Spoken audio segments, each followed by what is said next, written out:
All right, let's try this again. Welcome to GER 145, everybody. We're gonna have a brand new commentator on with us today, Shadow Dweller, and also Scylla from last time. So enjoy, guys, and I'll come in with some stuff later.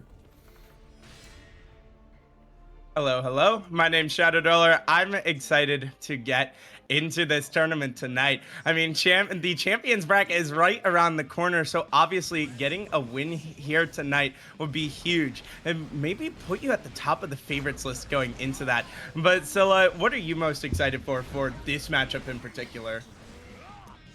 See, the thing with this matchup, Ram and Nago specifically, is Nago, obviously, everybody knows, Nago has a lot of really long buttons. Some disjointed buttons, the DP, which Ram doesn't really have, and then obviously Ram with Mordo Bato being an extremely quick and good reversal.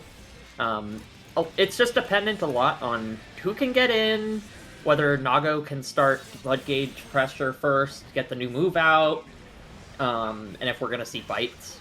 I spoke too soon, apparently.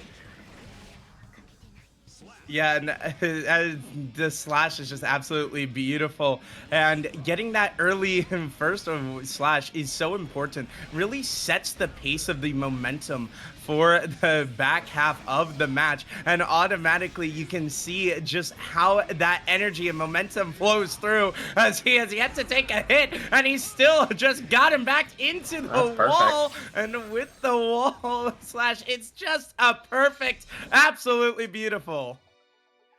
Really setting the tone for this set from that first game. Yeah, I mean, it's obviously so impressive to get a perfect, obviously a very difficult thing, and you saw the countermeasures he brought out, but that's the thing. Momentum matters in tournaments. I mean, it just gets you into the flow state, but obviously with a bit of a reset going into the second set. Ooh, the stage change. Maybe that's just what you need, just a little bit of a mental switch up. But no, he's still going right back to work because Animal's music has got him already.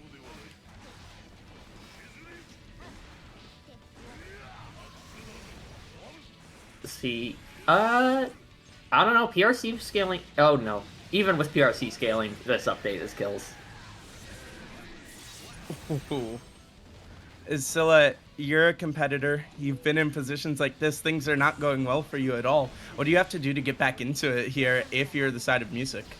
So it it's hard to say because it depends on, do you know your opponent? Do you know, like, how many games in are you? Is this like a game 2, game 3 scenario?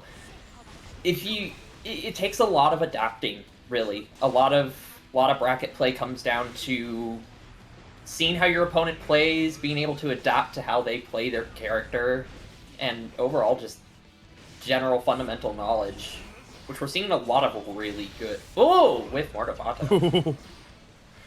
Which, yeah, and the thing is, this is much better, but you still get slashed. Is Animal's music absolutely beautiful out of him? My goodness. apparently I'm on a 3-stream streak. Lucky. Oh yeah, well I'm first. Get wrecked. Aw, dang. I win. Oh, the character swap!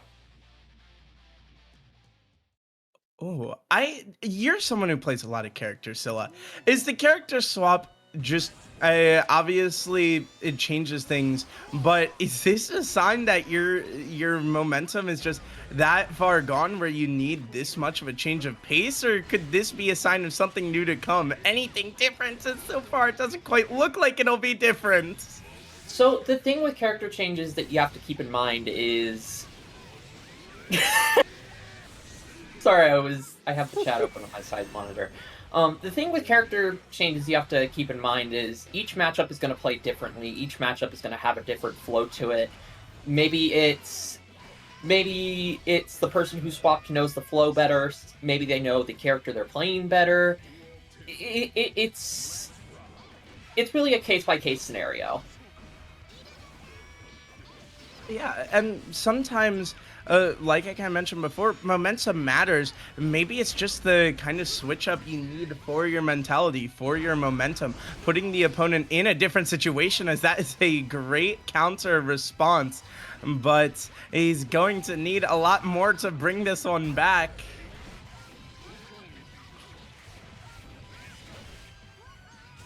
Oh, the combos are just disgusting. You do have to keep in mind PRC scaling with the latest update as well, having heavily toned back damage. It seems that didn't matter, though. Looks like that's, what, 3-0 animals? Yeah. And Both played really well, had really good defense against the Nago. Animals just had really good... Hey, I cannot talk right now. Oh my lord. Just sort of always knew how to open up music and didn't really have a chance for... Well, maybe there was chances. Didn't really know the proper opportunities to really open up Animals Nago. Yeah, and I mean, even with the character change, just didn't make too much of a difference. Animals was just in the flow state, and the combos were just absolutely unrelenting. I mean, every single time it felt like music got a little bit of space, Animals was right back on top of him. Gotta be feeling good for that to be your first set of the night.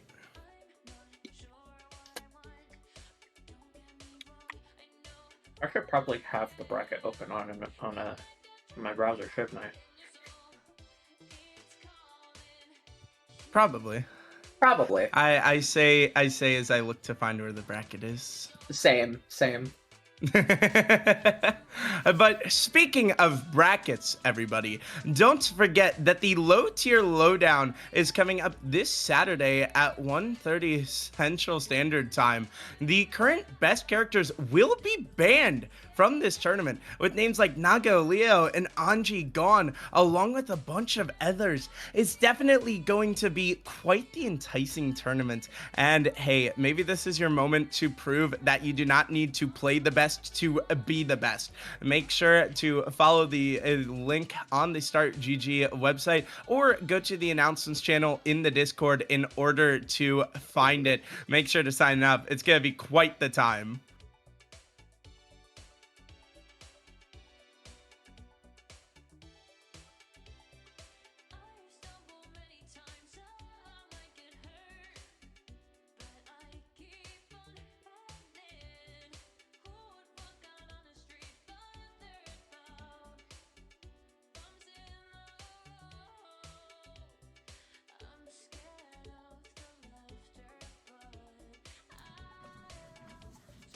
Now, Shadow, I didn't. you're in a My bunch dog of will games. not stop barking. Sorry. No, you're I had to make sure he'd stop barking. He's going absolutely crazy at the people outside. But as we wait to get into the next match, I mean, so how important is starting out 1-0 in a tournament like this? Oh, what? You asked me the first. I have food in my mouth. I got you, Scylla. Starting off 1-0 is pretty strong in this, but Shadow, you've commentated a bunch of games. Have you ever commentated a Swiss bracket before?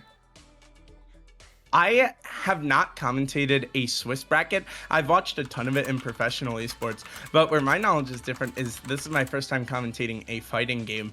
And so obviously it's a little bit of a different pace, and Swiss can be quite grueling, especially as you get into rounds 4 and rounds 5. It really tests people's mettle and their mental in order to hold on through the night.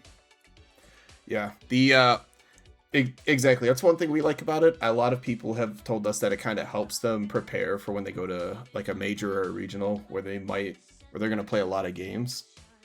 And the big thing here is though, every game counts, not just the set. So, like for example, Exactly. Animals Music won 3-0 over Music. That's a very high value win because that doesn't come with any losses. It's a clean bunch of Swiss points on the board. But if they had won 3-2, it's of course you'll still take that. But the people who are going 3-0 are going to place above you in the tiebreakers. Hey, yeah, it's obviously really important. And then at least with the, I don't know if it's different for fighting games. This was that I'm used to. Like a 3-0 would play against someone who went 3-2 because of the, well, the set differential, so to speak. But the thing is, if it does work like that here, what it means is when you go a perfect 3-0, you're going to be facing someone who just got out of a much longer match and maybe a bit more exhausted. While you get a break, you get to rest and reset, maybe hit training a little bit. But that's the thing is it can provide an advantage. Or do you maybe see that as a disadvantage having this much time between your games? You know, it depends. Some people play better when they're just rolling with it. They're playing hot. They like to keep that streak going. I know a lot of people who play their Swiss round, go on ranked, play a few games, come back. But then there's other people, like you said, want to lab it out a little. Maybe there was a combo, they dropped a couple, and they're like, I'm gonna hit that up in the lab a bit. Or there was an interaction, they were like, I got hit by that and I don't know why, so they'll go in training mode and figure it out. So I think there's pros and cons to it. I think but yeah, by the end of the night, people in the grand finals are like, I have played a crap load of Guilty Gear tonight. It's my favorite part about this style of Breck is people get to play a lot of Guilty Gear, win or lose. Yeah, and obviously for some people, you absolutely love it, but like you said, it can get taxing as the night goes on. And especially if people are less experienced with the tournaments. I mean, you talked about this is good experience for bigger tournaments where you play those just grueling Swiss rounds. But if you're less experienced from it, or about it, I should say, it can definitely feel a bit more taxing. And so I am curious if players do like to try to hurry up and get out, or if they like the long matches. And I'm personally someone who, when I play games, the long matches are very fun, but at the end of the night, they do get quite exhausting. Mm-hmm. One thing that maybe wasn't mentioned, but if it was, I'm sorry, but I'm going to mention it again anyway. For the LTL, low tier, low down, there's also, during that event, going to be one extra character that by player vote is going to also be banned. So, I know Vort's in chat, but if you don't like Potemkin, you can vote to ban Potemkin. If you don't like Kai, you can vote to ban Kai. So on and so forth.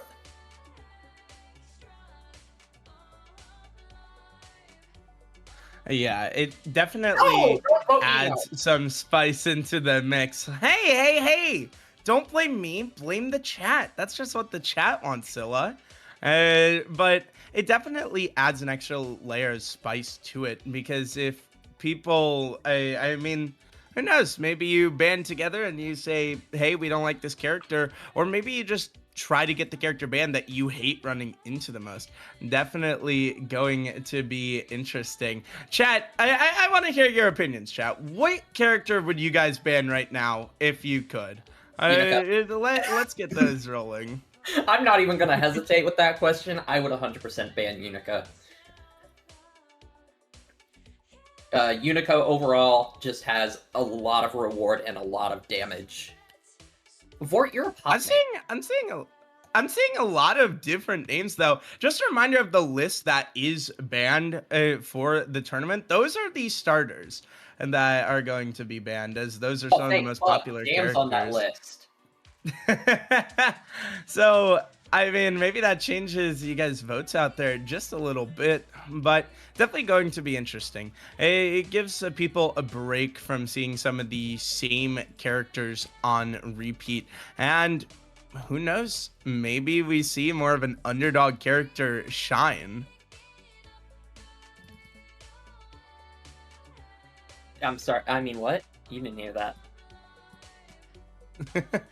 So I gotta ask you, do you think we're going to see more of what is considered a bottom tier character shine during that tournament, or do you think it's gonna be the next best, the best of the rest that are going to shine through? So the thing with quote low tier in Guilty Gear is it's really subject to personal opinion. You could have some people that say, you know, just taking from that list, for example, you could have some people say that May is absolute bottom tier, doesn't really have any good counterplay or neutral or anything, but at the end of the day, you know, when you go look at, say, we just had Combo Breaker down in Chicago. Combo Breaker top 8, Evo Japan top 8, all those like big tournaments where winning really has a huge impact, not only on your career, but also your impact in the community, like as a whole. It's hard to gauge who is actually a low tier, who's a mid tier, who is a high tier and top tier. It's all really subject to personal opinion. From what we've seen, looking back at the Combo Breaker results. Sorry, I just gotta check real quick because I don't quite remember what we saw. Cue the Jeopardy music. Hey, my internet is faster than that. You know, going off of the Combo Breaker results that I'm looking at right now, we could very well see Happy Chaos pull up. I know new Happy Chaos, people are starting to sort of understand his general spot in the sandbox this patch. Definitely could see some Ramlethal's. I've definitely seen Ramlethal pop back up recently. Dizzy got a huge buff this patch, so Dizzy could be one that we see.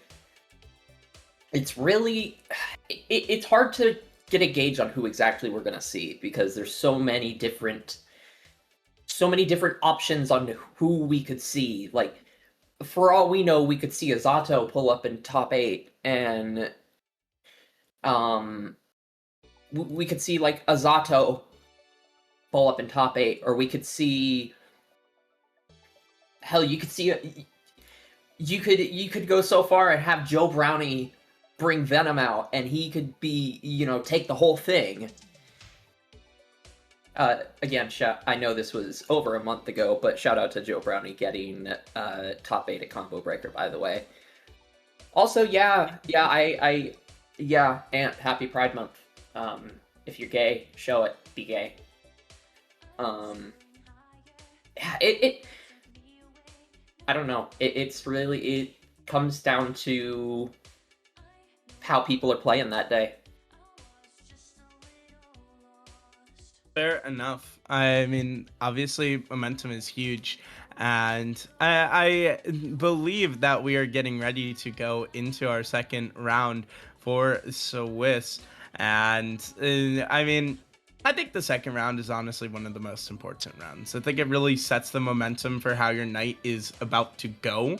You can start out 2-2, or sorry, 2-0. If you had a rough first game, you can bounce back, go 1-1. Or if it's just not your night, you may go 0-2 and be put in a hole.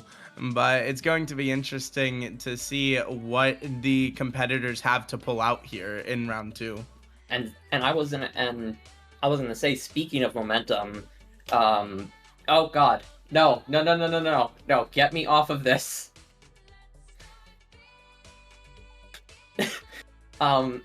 Speaking of momentum, we see a Slayer on deck. Slayer having massive amounts of momentum with good neutral, really high damage capability off of both normal hits and counter hits, and a soul too. So 2 characters with a lot of momentum. Slayer, especially if he gets Pile Bunker going, Wall Break, it could really... The momentum is going to... It could go either way, honestly. Both characters with a lot of momentum and a lot of packing power and damage to show for it. Yeah, it's definitely going to be interesting to see with how much damage these characters can produce. How aggressive do you want to be? I mean, the thing is, when your opponent does so much damage, one misstep from you could spell a really bad sequence. So definitely going to be interesting. But I gotta ask, which character would you prefer playing as in this matchup? Slayer, 100%. Soul does have a DP, yeah, but once you can really, we'll see it at some point. Once Slayer really gets neutral going with mix-ups,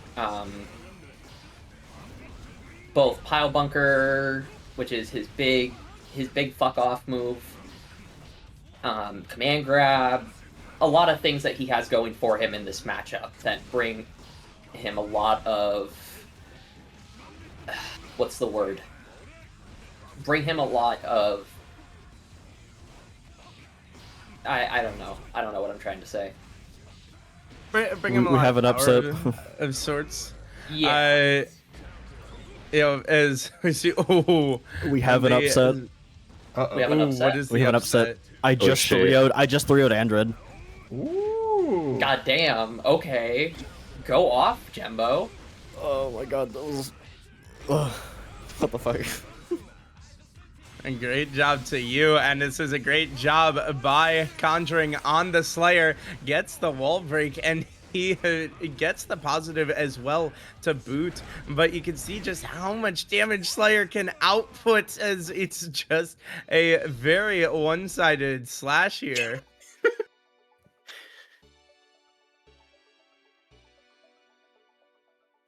Yeah, you drop one part of a combo, or you get counter hit once by Slayer, and it's just you're being exploded for it. Yeah. Boom. It's just raps.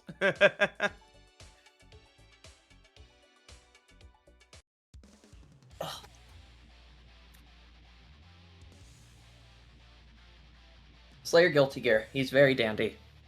In fact, canonically, he's the inventor of dandyism.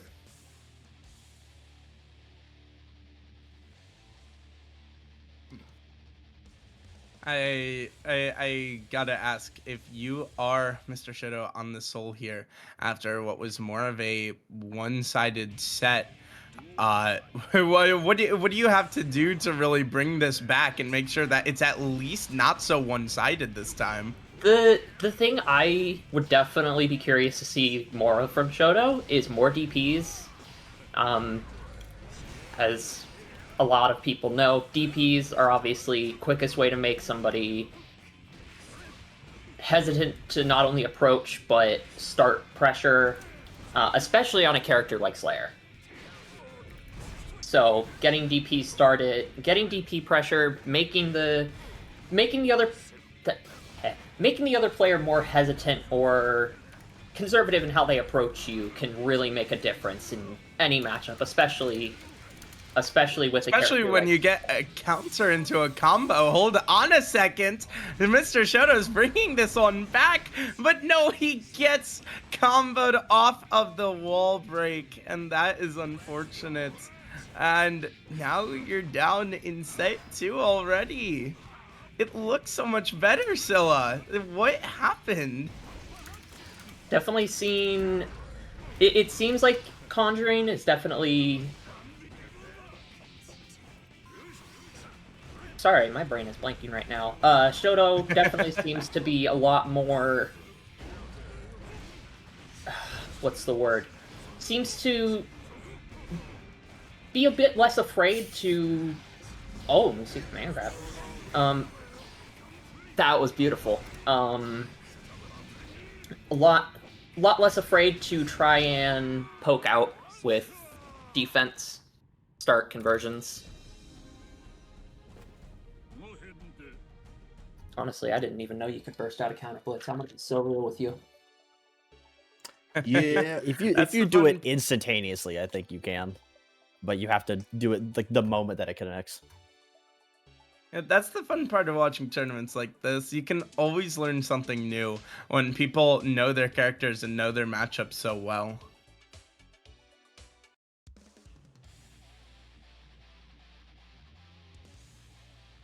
Now, are we going to see a 3-up? Reverse 3-0 is the question. I would love to see a reverse sweep here. I don't want to see another 3-0. And this is what I say about competition, esports, everything of the sort. Everybody is a fan of Game 5, Set 5, or whatever it may be. Everyone's a fan of it. Except the player who's winning. And no player wants to be winning and then find themselves and starting to choke away the lead.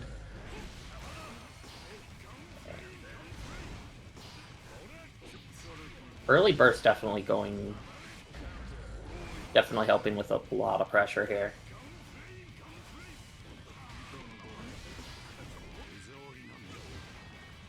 Strike throw.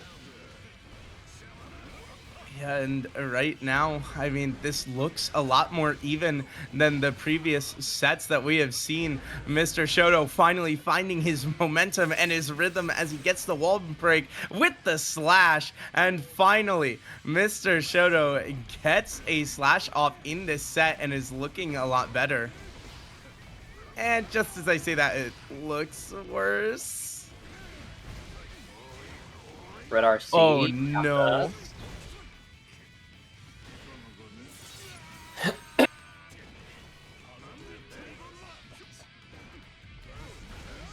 Oh, you get your first slash, but then you get damn near perfected right back.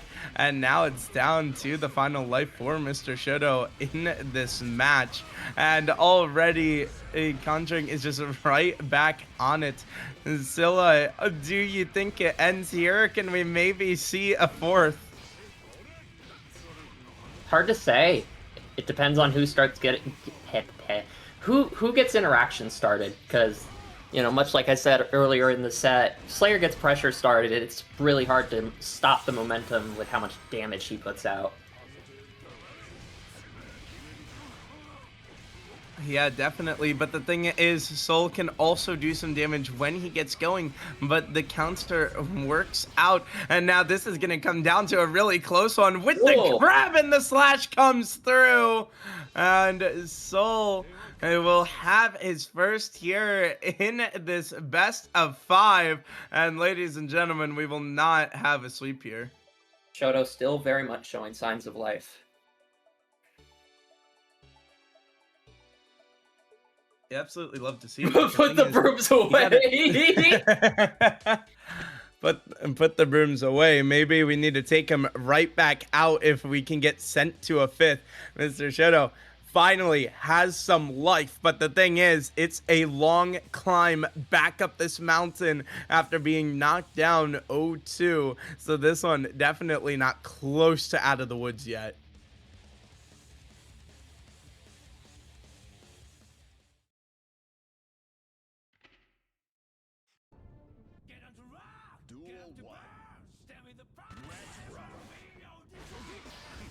Oh, song change too. Yeah, and now already you can see Conjuring coming out with a little bit of fire. Mad that he didn't get the sweep, and he's going to be right on top of him immediately. And Mr. Shadow's just backed into the corner, opposite place of where you want to be. And he's just absolutely not able to do anything.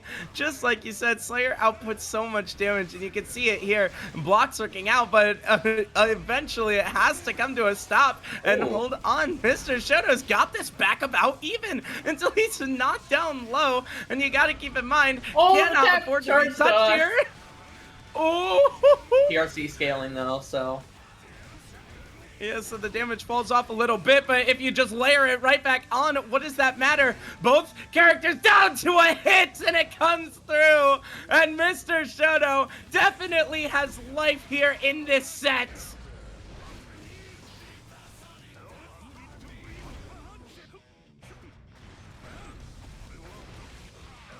Nice counter on the Master's Hammer there.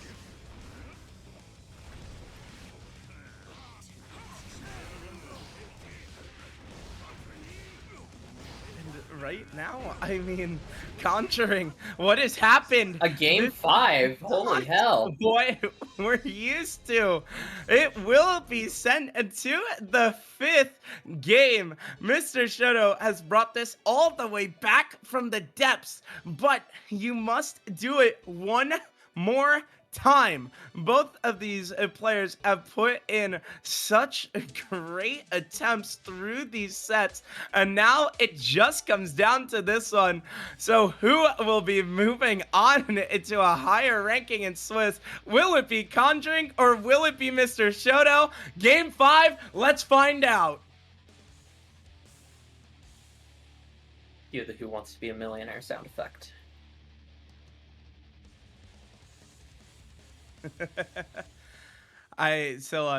What does either person have to do to really pull out a win here? What are the keys? Oh god, food mouth. Doesn't matter. This is all going to come down to who can start getting their combos going. We've also seen a lot of important blocks that have come through, but already Mr. Shoto is going to be on the back foot, and he just cannot find a block for the life of him as the wall smash comes through. And already this is looking like a repeat of those first couple of sets. Now trying to fight back, cannot find much though, and Mr. Shoto's down to his final life. For Conjuring, yeah.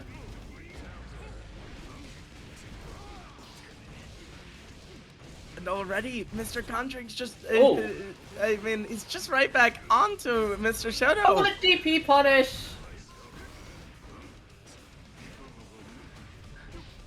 It looks like Mr. Shadow had life, but just at the end of the rainbow, you're gonna run out of magic here, potentially, as he's gotta try to work with this corner position. Not gonna be able to. Counter comes through, as these fighters are both starting to get lower and need to be wary of the combos and what they can do, but Mr. Shadow's working on very low HP. Gotta go perfect here, and absolutely not, as Conjuring will win the set.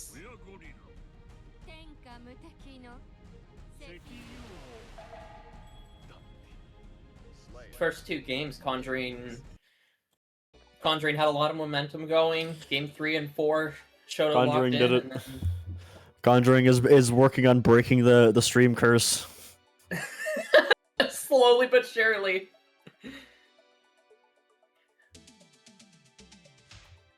It's like exposure therapy. Conjuring is used to losing stream matches, and if we keep doing it, eventually it will become less painful and second nature to just gap the fuck out of a stream match. This reminds me of the quote, if you can dodge a wrench, you can dodge a dodgeball. You'll learn eventually. Yeah.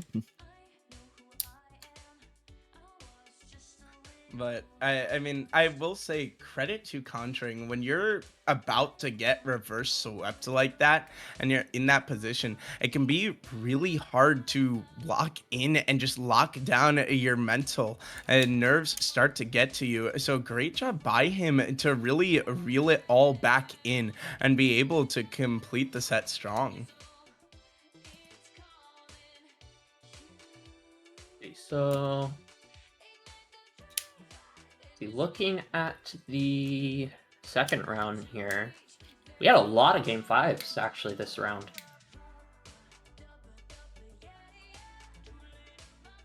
See that? I mean, like I said,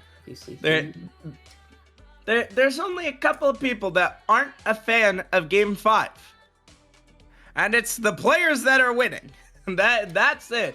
Those are the only people not a fan of game 5. Everyone else absolutely loves a game 5. It looks like we had, that's funny, 5 game 5s in round 2 of the Swiss.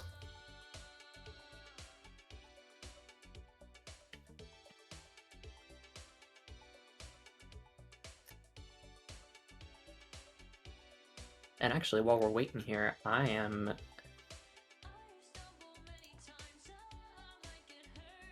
Wait. Why are the signups not open for the low tier lowdown? This is absolutely homophobic. Yo!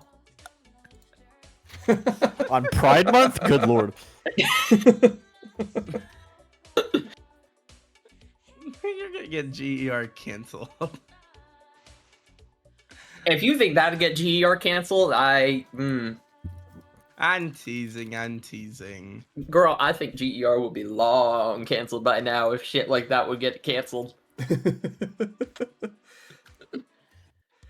Oh yeah, Shadow. Real quick on this match. Do you see the red hair woman on the bottom? Yes. After this first game, I would love for you to try, as someone who's newer to Guilty Gear and all that, I want you to try and describe what this character does. Please, just for me. Oh. That's not a good sign for me. So far, it gets comboed. That's what I would say.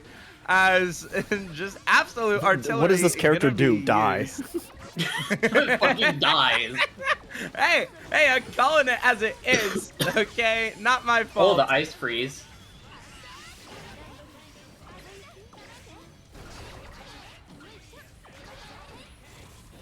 This feels so different from the last 2 characters I watch. Chat, I am brand new to this game, so I am learning everything as I go, as the counter comes through, and Dizzy just cannot get away from the artillery strikes, as that will be a slash.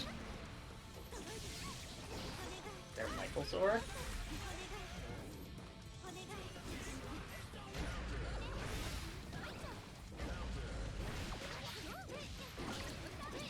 Right now, it just feels like Phantom cannot do much. The combos are just working out too well with the wall slash.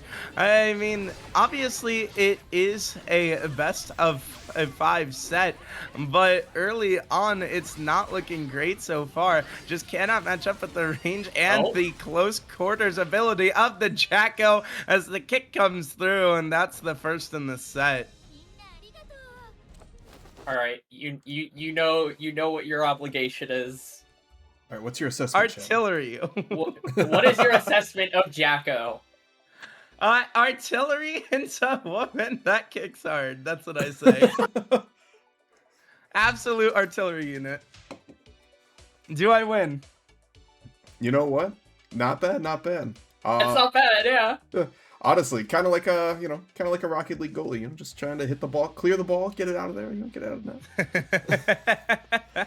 Now, I'll give you the 10-second pitch on Jacko. Her whole deal is that she summons little dudes who can follow certain commands she sets. You'll see like the blue ball show up. That's like the defense. It usually does some damage and like reflects things back. They can do the little swipey attack, and there's a couple other tricks they have. But yeah, you can also knock them around and toss them and crazy stuff. Pretty sure that was more than 10 that's what I seconds could on tell Puppy, from but... it. Yeah, I always went over the timer on my school presentations.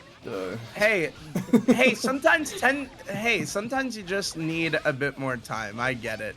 As the wall slash is going to come through, and Phantom might need a bit more time to think this over. The character swap did happen to try to change this, but so far, I mean, now finally getting some momentum and getting into the close quarters, and the ball not going to be able to perfectly protect you against this wall until now, as it's just not turning around for Phantom.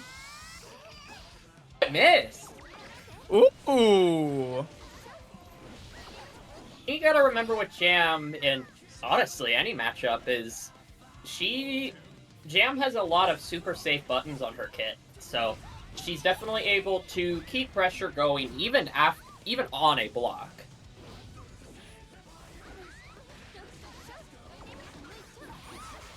Fair enough. And First block? I mean, right now the gem pick, you mentioned safe buttons, but it's just not looked very safe.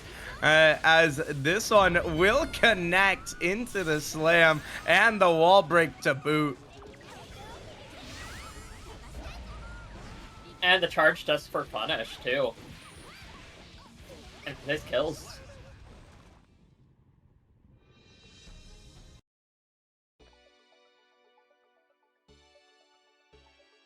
See, it's not that I don't like how Jacko plays, it's I wish I knew how she played. That's the real question right there.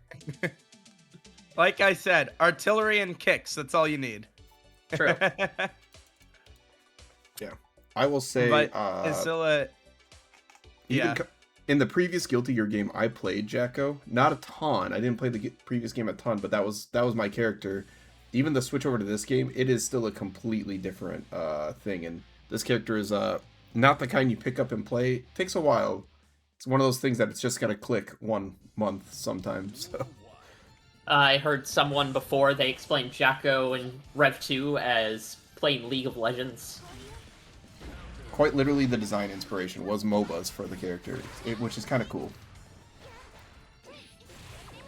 It's very cool, unless you're on the receiving end of it, as Phantom still is on the punishing end. He has swapped back to the Queen Dizzy, and maybe this character change is just the momentum switch you need, but you can see the little minions getting to work perfectly. But this one is a lot more even, and Maxing suddenly starting to find it a bit more difficult. Oh, Ice Wall? Ooh, the freeze. Are they gonna keep the burst, though? That's the question. No, or they are.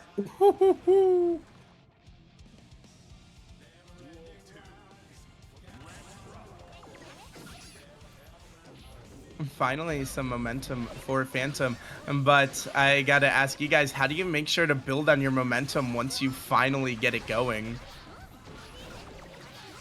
Kind of a hard question, honestly, because as easily as you can maintain momentum, you could also just as easily lose it.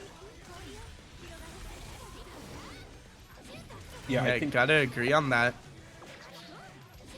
I think it's also saying? character dependent too. Like, if you're a character who builds up a ton of resources, like if Jacko can get a bunch of minions on screen, that makes it harder for the opponent to get out.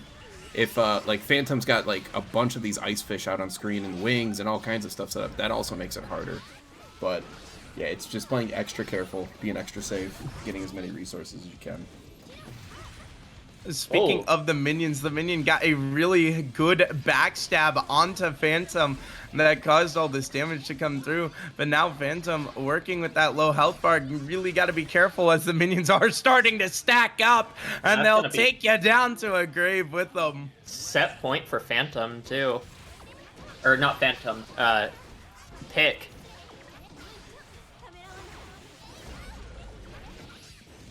Yeah, and already just going right back to it. Phantom's just trapped in his corner and just cannot do anything, as this one will land. And oh my goodness, just the combos raining down. It's clear that the Jacko's minions are just absolutely phenomenal here, and there it is. That's a 3-0 for Pick. Yeah, like Nen was saying, that matchup is really dependent on who can get tools set up, and if once the Jacko gets tools going and you can get stuff flowing, it's really hard to actually stop that pressure. Wait, do I have enough channel points to do this? I do. Oh no.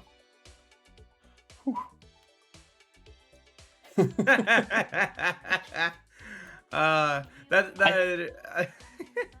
partially laughing because the DM I received from a friend about when we played blackjack. I'm in the middle of something. Bro. Oh god, now I have to remember. We're on round 4. Okay. Yeah, we're going in round 4. I want to wait until the round 4 comes up before I make my choice. Okay.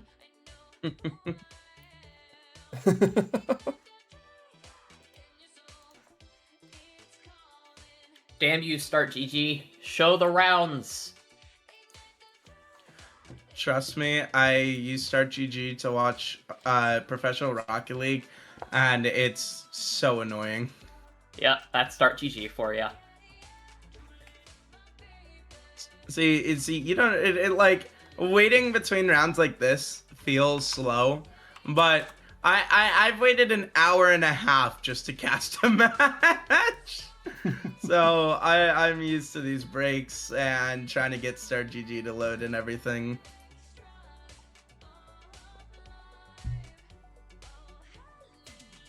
One button DP though. Yeah.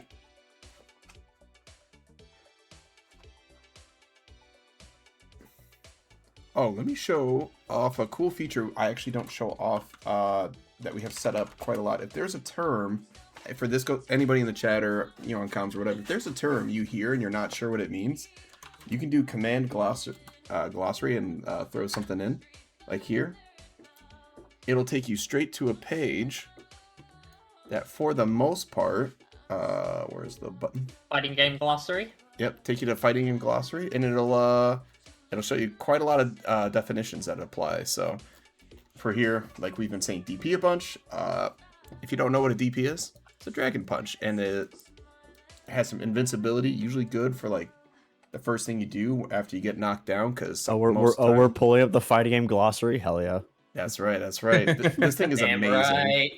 This is a fantastic way for people new and old to like just brush up on terms they don't remember, or if I start playing Eeny, Meeny, Miny,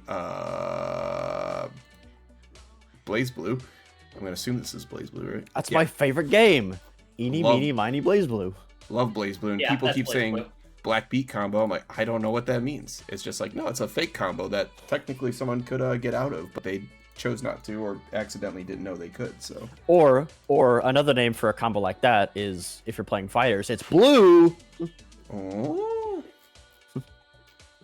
So yeah, definitely give the glossary thing a shout out, and then I think the glossary page also has a credits or something here. Is round 4 up? By the way. No. Nope. No, waiting on one match. Oh, we're still waiting on one. Okay. Sir Kapa versus Vortix. For all the things I love about Swiss, this is definitely the downside. Is the Swiss hybrid rounds are, there's always going to be downtime, and for some reason people love to 3-0 during the Swiss rounds, but then during top 8 it's 3-2 City. Oh wait, we're waiting. That's what you love, though. Exactly. Son Puppy, you know what to do. Uh-oh. You know what to do. Wait, what happened? Oh! Some halftime entertainment? We gotta get some halftime going. Oh, I'll cast it. Oh wait, hold on. If you're on jam, hold on. Wait, hold on, I can fix it. No. Stay on jam. Okay. I just took off Eno, that's all. Okay, fair enough. Only players. I go from level 257 to level 77. Amazing.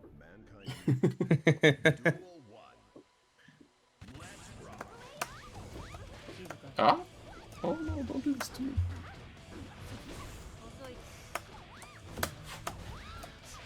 I've never had to play this match where I can't crawl all of Gia's options. I don't know what to do right now.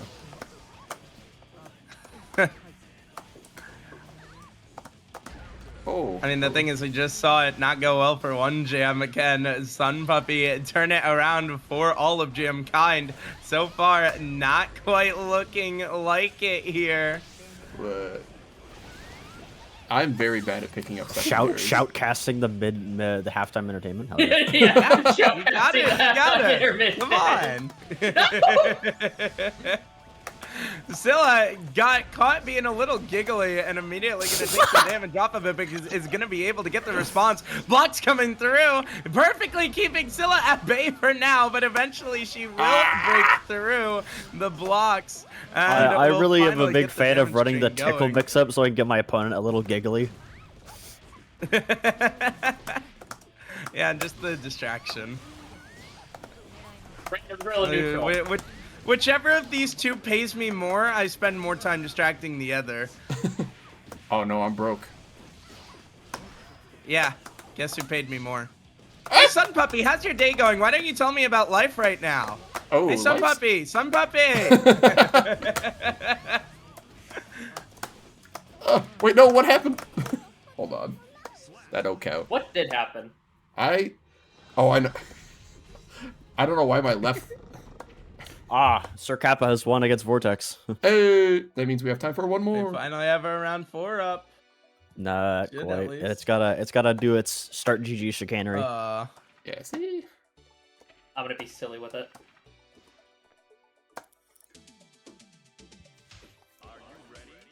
Oh boy. Alright, here we go. That was the warm-up match. Yeah, listen. that was the warm-up match. Listen, I've been grinding Hades 2 to get it off my backlog. I've seen. Oh, and it's a great game, but there's a certain point I'm like, I need this game to be over.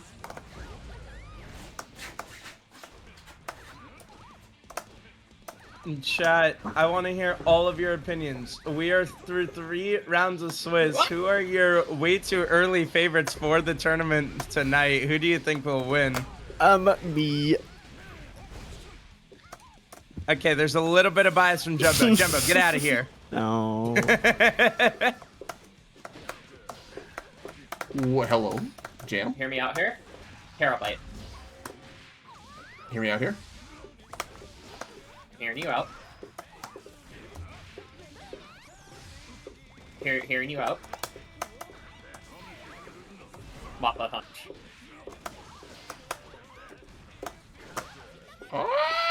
Okay. I love Slayer 6P Guilty Gear. Alright. New strategy. Fair Okay, enough. we are yeah, waiting it on can one more definitely that be got hard to started a little change. late, so we are chilling at the moment.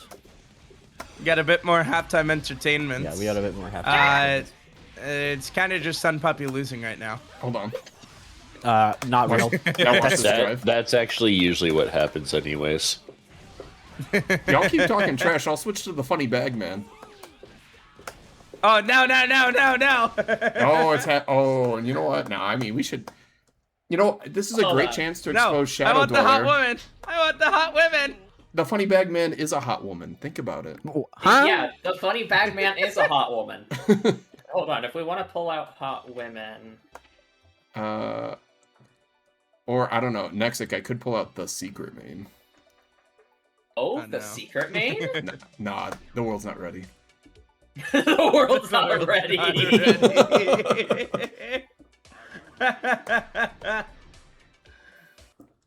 You think you've seen a hot woman?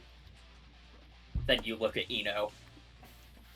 I've seen Ino before. Have you seen her in this outfit, though? That's true.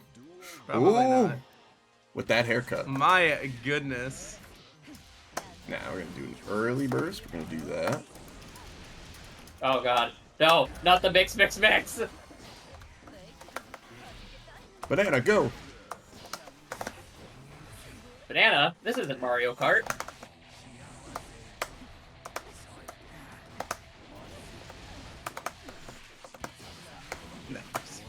Or else Nen will never sponsor me. So far, the Fost pick is definitely looking like a good one for Sun Puppy, as he will get the slash on stream. Sun Puppy winning, unbelievable. First time for everything, I guess, ladies and gentlemen. Please don't fire me, Sun Puppy. He's silent. Bro's locked in. He is. You are locked in, my friend. I messed up my thing and I was like, can I adjust for this? And also I was like, wait, there's a question. No, See, back in I the told corner you I with was paid to distract you. Fair enough.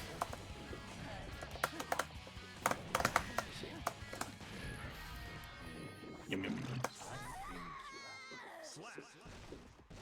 This is my excuse to cosplay a gender bent Slayer. Ooh. All right, round 4 up for real. Honestly, if you're gonna do a Okay, gender bent probably Slayer, not, I yeah. think it'd be better if you just cosplayed Sharon wearing All right. Slayer's outfit. Sun Puppy, I'm gonna DM you who we're getting on stream. Okay, okay. Sure. I'll have to tell Nexic verbally, but... Wait, did they DC? Oh wait, that's round 3. Start GG, show me round 4, damn it! It takes Yeah, it it's takes not a showing moment. me round 4 either. Start GG hates us. It's just like that. There we go.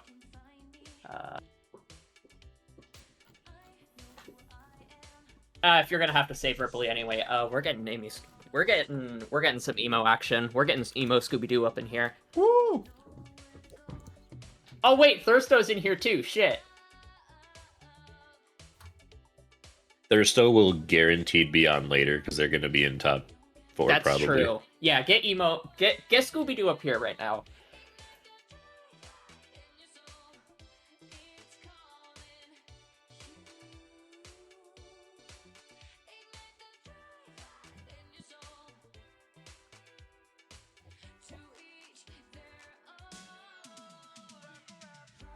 Now, one seldomly known detail about Champions Edition, because we have a bunch of returning champions tonight, is the Champions Edition seeding works a little funny. We don't use... The only results we use to seed you are GER results. That's it. So however many GERs you've won, that's the seeding. So if you've only won one, you could be the EVO winner. We're still gonna seed you bottom because We're not gonna GER. do like if one champion beat another champion type thing. Wait, do we want to do guys, the pools Evo thing? results mean nothing in the face of GER. That's true. We are above Evo. Or below, depending on how you look at it. You know, Depending on how you look at it. No, I'm definitely taller than them. We're above. that's true. I've only met one person taller than Nexic. Nexic, how tall are you? 6'6". I have a friend who's 6'9". You get beat. I summoned my tall friend to fight you. Yeah, I have a I'm friend 5'10", I too. can't take you on. Eno on deck! you have Friend 2? When did they release Friend 2? Said I have a friend too. Yeah, I only have a Friend 1. All right. Come on, see, you're what- not Oh, up to Eno date Ram. with the new wave of AI friends for the lonely people like me. What? Goddamn, Nexic going the NBA. Let's see. I think the last time I played emo Scooby-Doo was pre 2.0 Eno, so...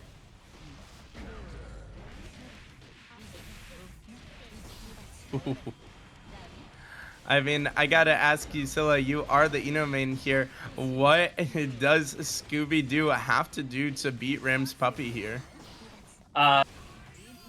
Pray. That's this matchup. Pray. No, but in all seriousness, a lot of low profiling that can happen from Eno's stroke big tree. Everybody's either least favorite or most favorite move in the game. You can honestly low profile a lot of Ramblethals. Both poke options and pressure options. As sword, you can low profile. Chat, make sure to spam scoreboard while they fix it. Far slash, you can low profile. There's a lot of things in this matchup that can just easily negate.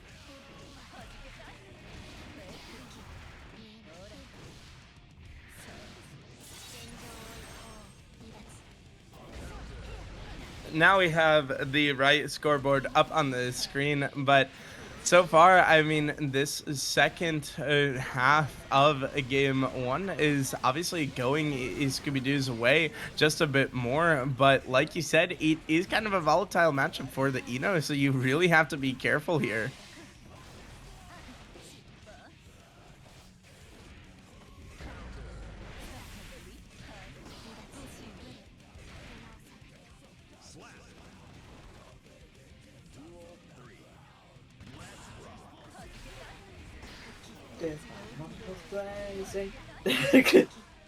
Oh wait, sorry, this isn't Evo. We don't have thousands of people yelling while we sing Smell of the Game. Yet. I'm gonna send you that clip later. Yeah, I have not seen it. But Scooby-Doo is going to be yelling if he cannot get out of this corner, as it's just going to be the death of him in game one.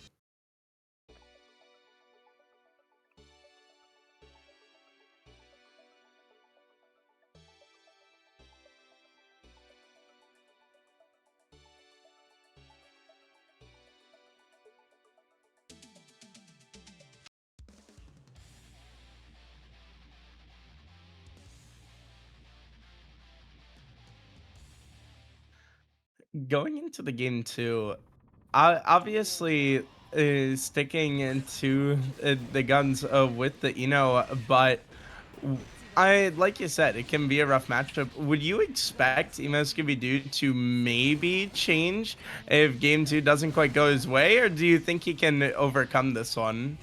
Emo Scooby-Doo's always been an Eno player by heart. Yeah, and to be fair, if you want to win, you want to do it your way. As you can see exactly what your way looks like, as it's a damn near perfect slash.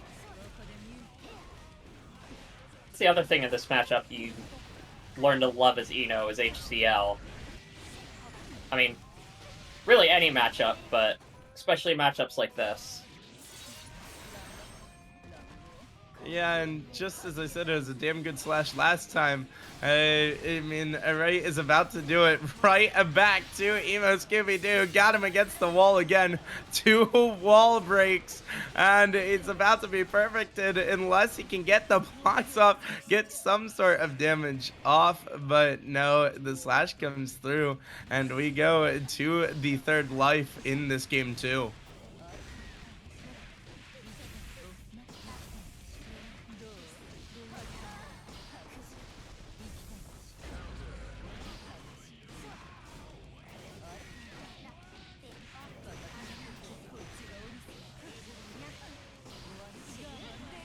Oh, this feels so volatile, as both of these players have been able to go back and forth on who's dishing out the belt to ass.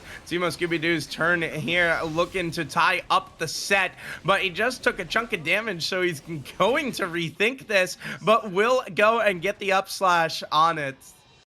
And now it's 1-1. Stroke. I love H-stroke. You know the exact combo names. I don't.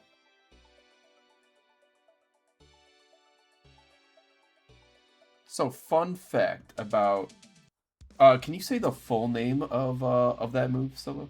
Stroke the big tree. Yes. So Eno's moves are all double entendres. It's very fun.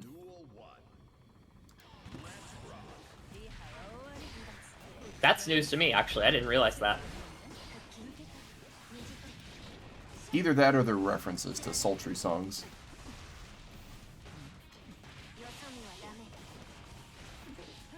What's the one famous voice line that Eno has? I can't remember. Be my bottom bitch. Yeah. I happily will be her bottom bitch. What? Why do you Sorry, think I had to make one joke. Why do you think I play this game in English? Fair enough. But the thing is, the only one on the bottom right now is Emo Scooby-Doo, as yet again, it's just not quite going his way. He was backed into the corner, finally making his exit from it and trying to fight back here. But the combo breaker comes through, and now Emo Scooby-Doo working with the low health bars. Got to be careful, but Ram Lethal's going to be getting close to the death points, but he will find the low kick into the slash.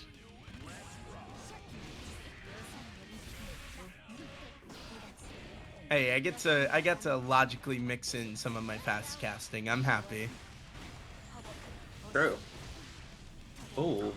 So, Scylla, you know how fast I can go with it, or at least I believe. Yeah. Yeah. I didn't ask for explicit permission to use it, so I don't get to tonight.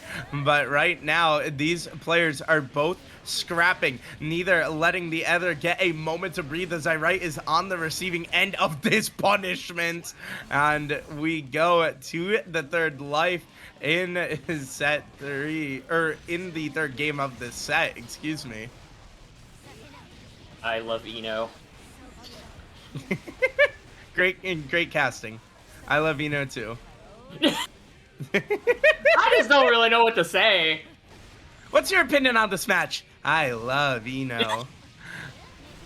As right now, you're not gonna love what you're seeing. The block's finally coming through, but the problem is the sword is gonna pierce you right through the heart, and it may just go right a bit further. Not quite able to though. Emo Scooby-Doo is staying alive in the corner, but the wall break not coming through when he wants it to, and finally it does. But he's so low on HP, and the slash finishes him off.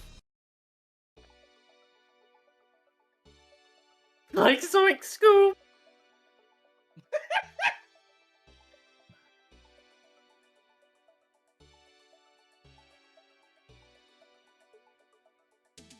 Scylla, what does Emo Scooby-Doo need to do here to push this to 5? It's hard to say, honestly. Because there's a lot of pressure that could come from both sides. It's a lot of waiting for... Honestly, I think... I think a lot of it could come down to patience. A bit more patience and looking for opportunities to 6P potentially. Yeah, and I mean, maybe not enough patience as the full offense is coming out, but it got combo breakered. And now this is exactly what you're talking about. You want to wait and see the patience as the counter comes through. Absolutely great job, Rim and Lethal for Irite is down to half HP, going less and less. Wall break comes through, and it's going to be just a sliver of health left. As you said, you wanted patience, and you got just that. As Emo Scooby-Doo gets the slash here and is in prime position to send this to 5. Beautiful low profile.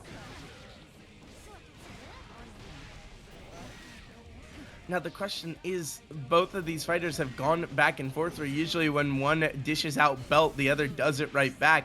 Need to see a different story here in order to send it to 5. But with the counter coming through, I mean, Irite gets a little moment to breathe, but just not enough time. Megalomania! You took half a break! You took half a breath, and it's just not enough, as this super is going to come through with the slash. And ladies and gentlemen, we're going to 5. Game 5 off of a Megalomania. Holy hell.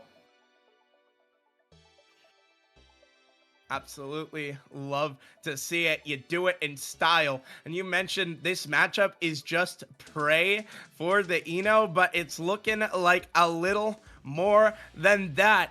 We have an important game 5 here for Emo Scooby-Doo and Irite in order to push themselves further in this tournament. It is round 4, ladies and gentlemen. You get one last chance to make top 8 after this. If you're not in the spot you want to be, which fighter wants it more though? Let's find out.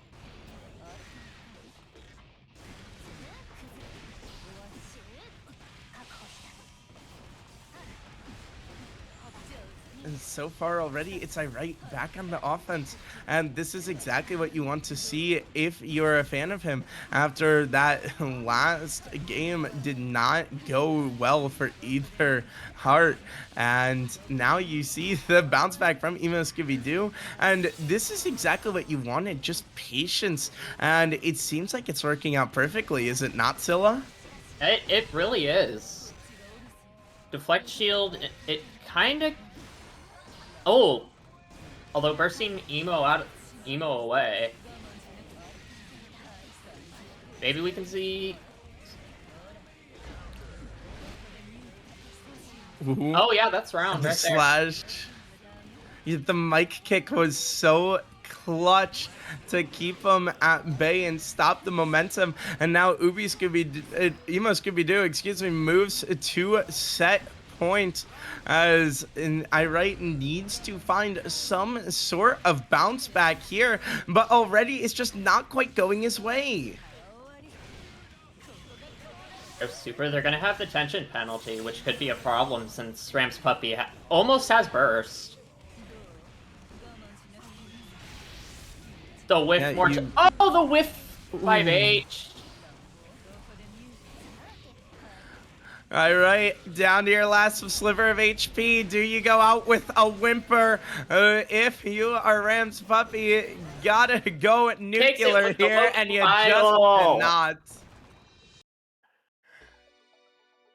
I mean, you said the matchup was a prey matchup, but my goodness, that was all skill, all calculation out of Emo Scooby-Doo.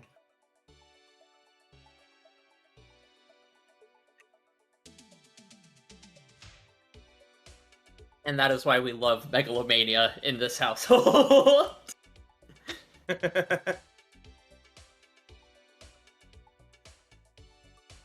Listen, if there's one thing that I've learned in my time of being an Eno main, the second you decide to be an Eno main, you sign a contract that says you're legally obligated to at least one Megalomania per set. Fair enough. And I mean, my goodness, it came in at just the perfect time. You know, especially that being what takes us into a game 5 during that set. That was beautiful.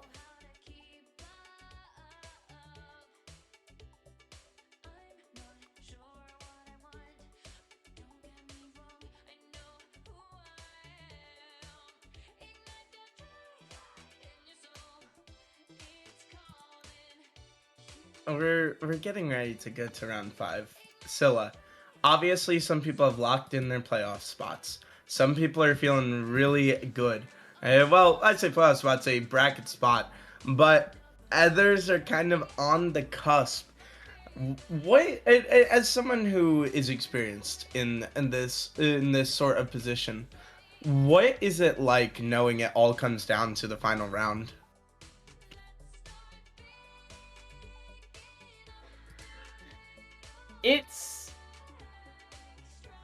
It's hard to say because it really depends on your history with brackets.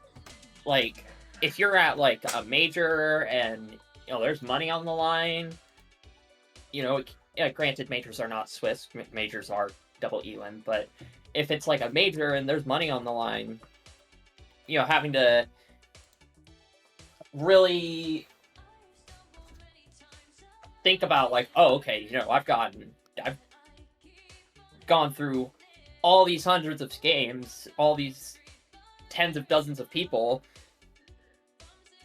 you know, not wanting to let it come down to, you know, one small mess up. Whereas in a Swiss bracket like this, you're like, you know, there's a little bit of flexibility, obviously, but, you know, yeah, gotta lock in to stay in bracket. I think Ban the Fan said it better than I ever could. Fair enough. And I mean, ladies and gentlemen, we're getting ready for round 5 bracket. All comes down to this. I believe we are waiting on one more game between Nickelodeon and Num7. And once that match gets over with, we will get ready for round 5 of Swiss. Not enough Yu-Gi-Oh talk or Five Nights at Freddy's lore. Oh, I can tell you Five Nights at Freddy's lore. Oh, no. You are. Oh, yeah. Okay, let's go into this.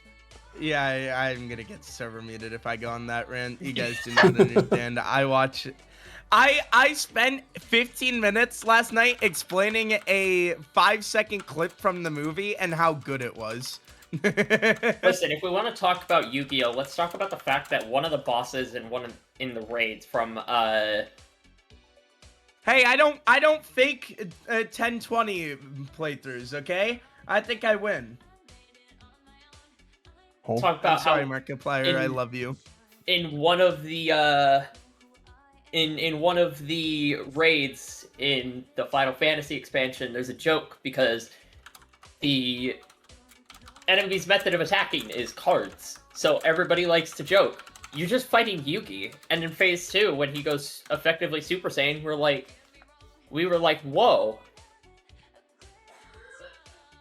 Kaiba, or boss, when did my 16-year-old opponent turn into a 32-year-old?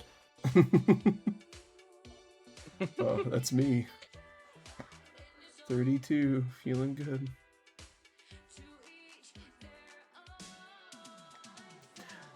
You know, Shadow, I was thinking about your question, and I think a lot of it is going into the last round.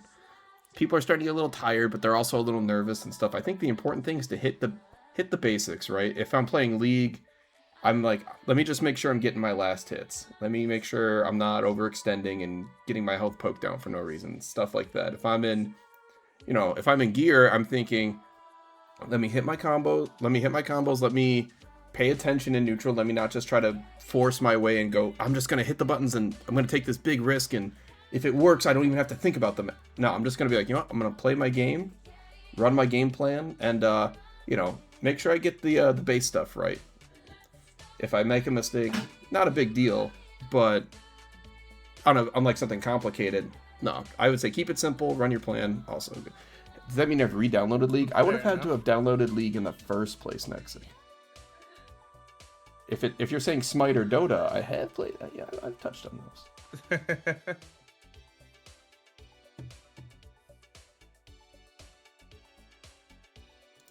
Listen, I'm still down for the GER. Oh shit! Wait, we in round 5? I didn't even realize. Holy shit!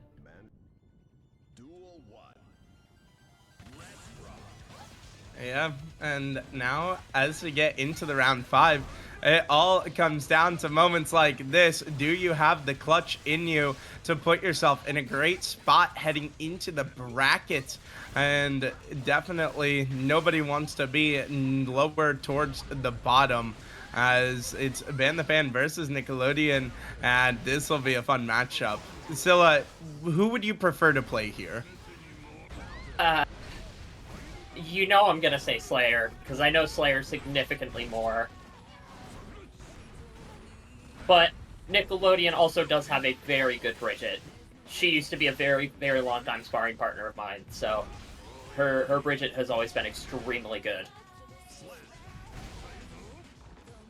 Fair enough, but being very good is not going to get you through this one. You need to be great, and already Ban the Fan has come out looking strong out of the gates, and now we see a bit of what Nickelodeon and her Bridget can do.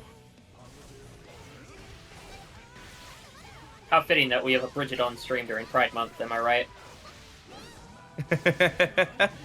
Oh, rock the baby wall break.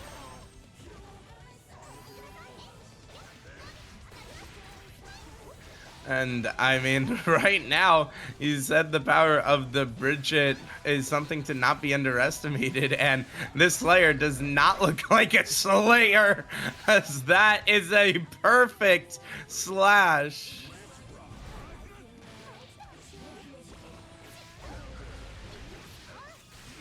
Oh. The combo drop.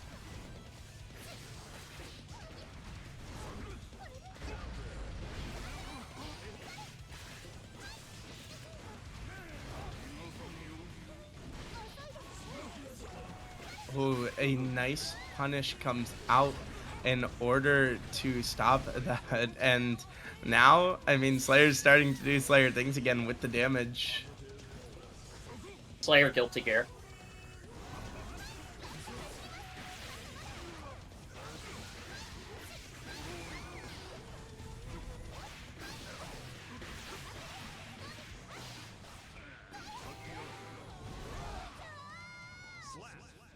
Mappa hunch to close out the game.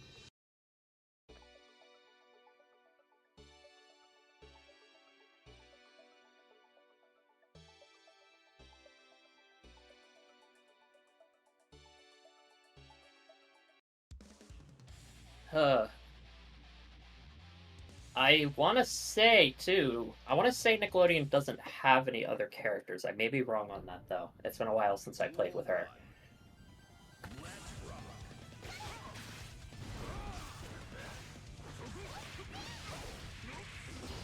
A lot of careful consideration from both players here.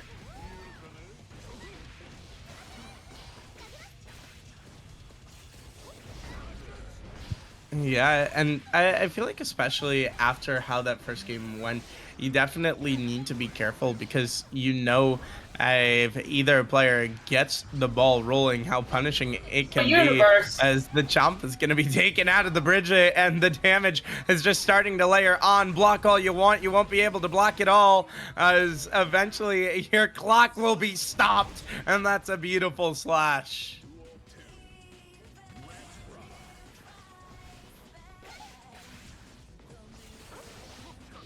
I need to take my evening pill still.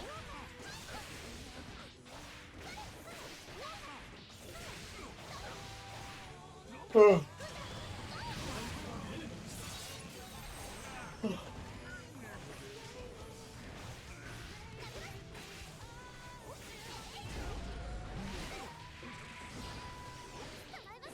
grab to punish the deflect shield there. The yo-yo kills.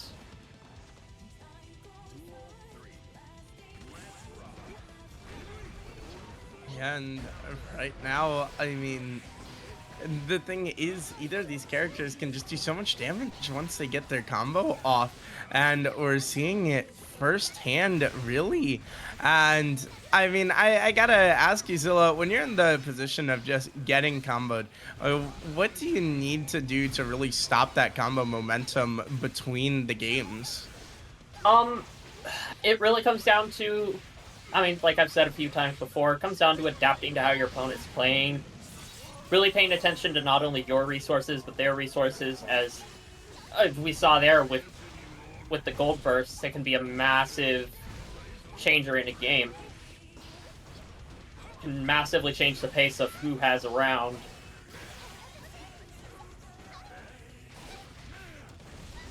I think my favorite thing to comment on is about something kind of unique to fighting games to some degree, is the neutral state, where if you look at any like traditional sports games, someone always has the ball. They're never like, yes. They never say like, hey, in volleyball, first person to get the ball gets this spike, like, serve it. No, that's it's not how it works. Someone just really, that's how I play it. I run over my teammates all the time.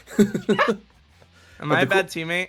But the coolest part here is like the neutral interactions are kind of in a lot of fighting games a big deal, and this is a weird matchup because here I think Bridget probably has the advantage in neutral. Like right here, she has really long buttons. She's got she can throw her yo-yos out, like that. But the thing is, it's the reward that you get off them that can change things. And Slayer's the master of saying, he gets so much reward, but his moves are kind of particular. So I think that's like my favorite part about this matchup, is just watching like Bridget maintain control, and if Slayer gets a hit, just Bridget explodes like this. Oh, that would have been like cool. that. Or like we saw last game with the command grab. Command grab doing a lot of damage, obviously.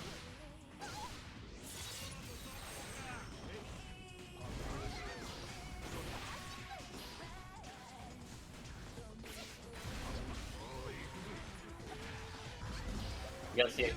Universe counter! Oh, DP though. Sorry, you were saying something, Puppy?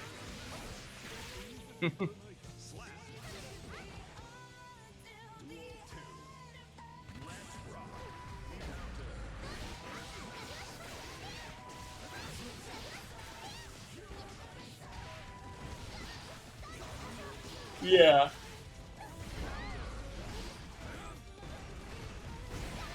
Bridget has a lot more of a flexible playstyle, whereas Slayer is a lot more he's a lot more linear in how he plays.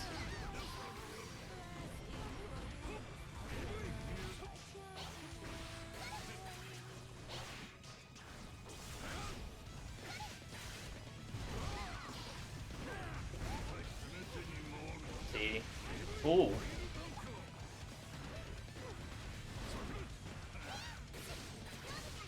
Six feet to avoid the yo-yo.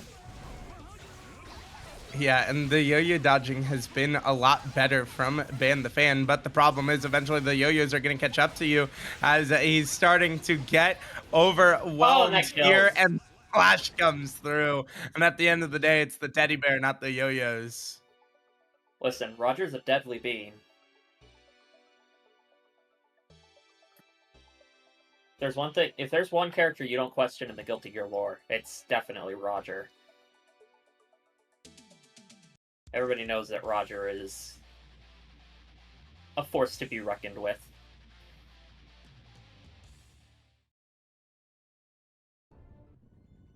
Duel 1. Let's rock. So you go game 4.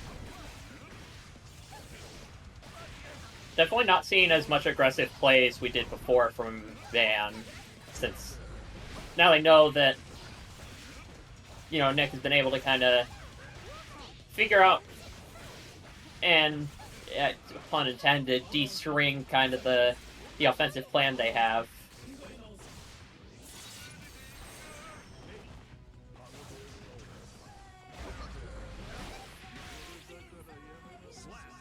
Beautiful.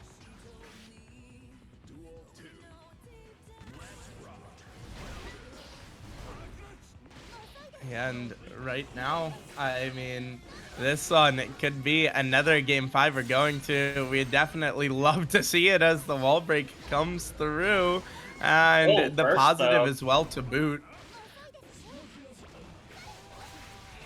It's a beautiful burst to relieve the pressure momentarily, but the problem is Nickelodeon's just right back on top of you. And this is going to be a game 5 here. Oh. Aw. Just when it looks like kill. maybe we could have something, and the chip damage comes through. Good old chip damage.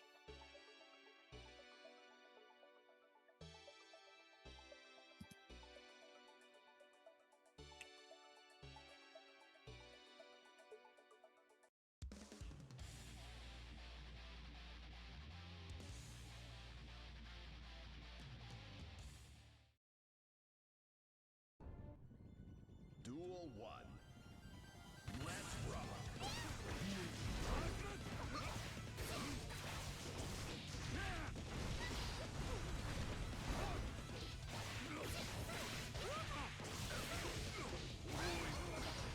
The burst from Ban here.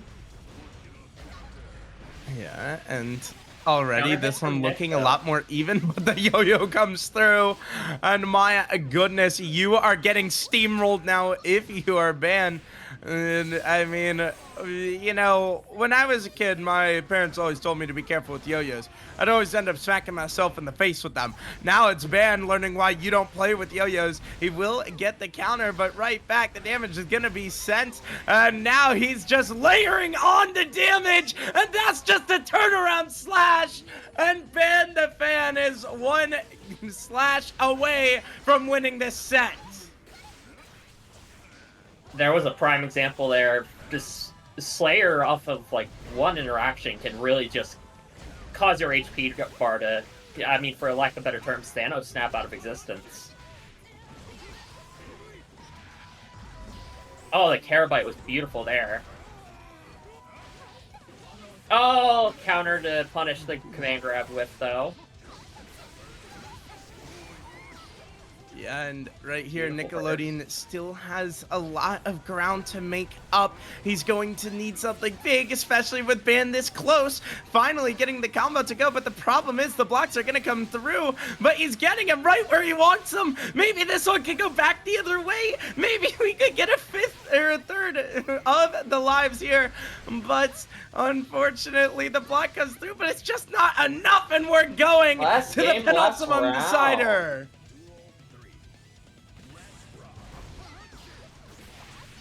Now this is what you love to see. Round 5 of Swiss. These players giving it all they can. Final life. Final game of the set. The grab comes through, and Nickelodeon's just in the corner. Needs to try to find an escape. Can't really. Yo-Yo's keeping Ban at bay for now, but you can only keep him back for so long. Block's gonna come through, just not enough. And finally, that little bit of distance is made, but it's immediately closed. Nickelodeon starting to find the damage. Can't quite find what he wants, but finally he gets half the HP bar gone. Can he keep it going though? Looking to use the tension at the right moment. Both players have it ready to go. Tension gonna be used by Ban, and that's the slash.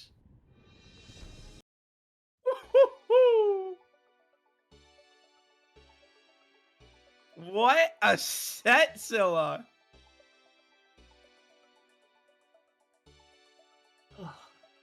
The bites are cracked. My goodness. That's GER for you.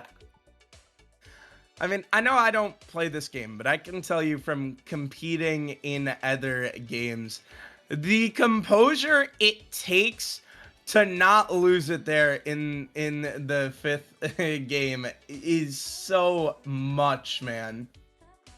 So looks like we're still waiting on 3 sets. We got Nadal and Pit Guy ahead 0-1. This stuff going back to... God damn it. I love cstart.gg, but holy hell, you annoy me sometimes. Andre and Animals Music, they're probably going to report after they're finished, and then Mexican Man and Mr. Shoto also probably going to report after they're done with their set, and then that's going to take us into bracket. Which sounds like a perfect time to plug some socials, everyone's favorite. Oh, hell yeah. If you're enjoying the tournament and you want to, either enter, keep up to date on it, or special events, or you just want to see the Pets of GER channel, check out our Discord. If you want to check out our YouTube, where we upload 99.9% of the tournaments, you got the link here. Gonna beat you. Yeah.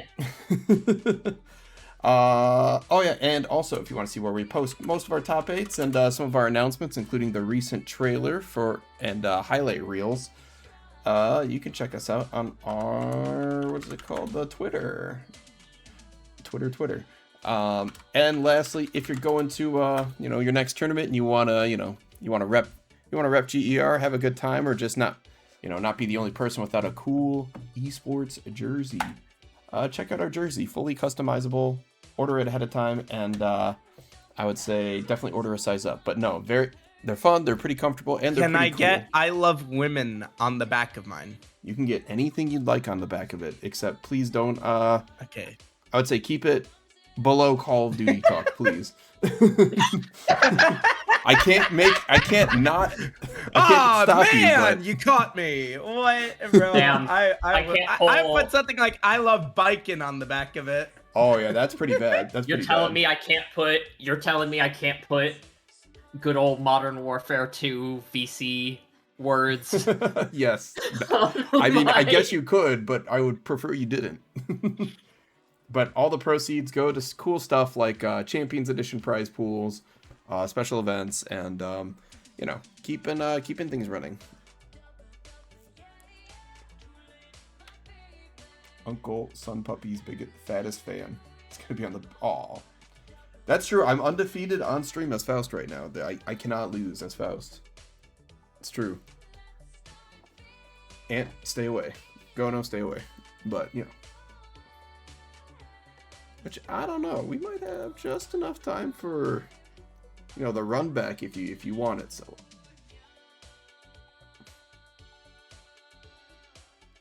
Okay, Guilty Gear, thank you for working. A first. I know, Guilty Gear, working. Baffling. I don't know what I'm going to do come August. Token has too many characters I want to play.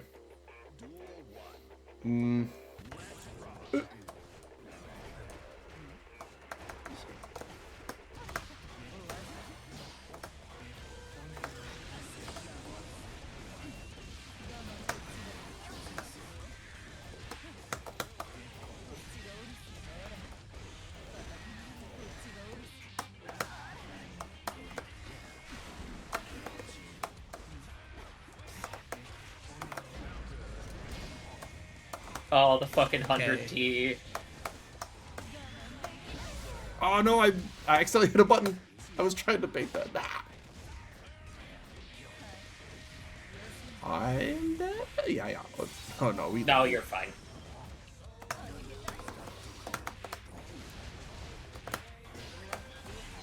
Oh, fair enough. Maybe. Fair enough. Could I approach grounded? Yeah, for sure. But that sounds silly. No, I don't think I will let you.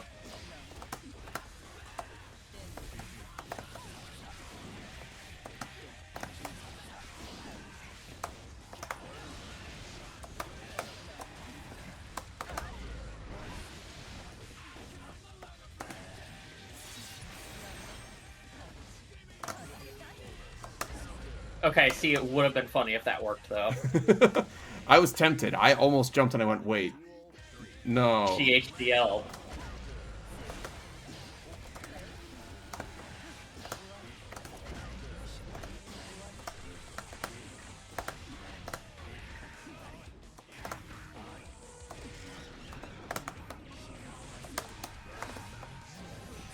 Ooh.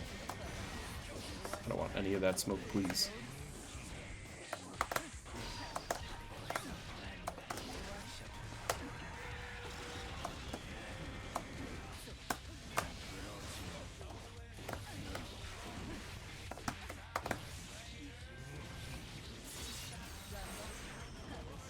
This Faust champion is so funny. Listen, if you think he's funny in Strive, you should have seen him Xrd. Oh my god. I wish I had Xrd dive kick. I would never complain about anything again. Oh, I thought you were talking about his super in Xrd. If you know, you know.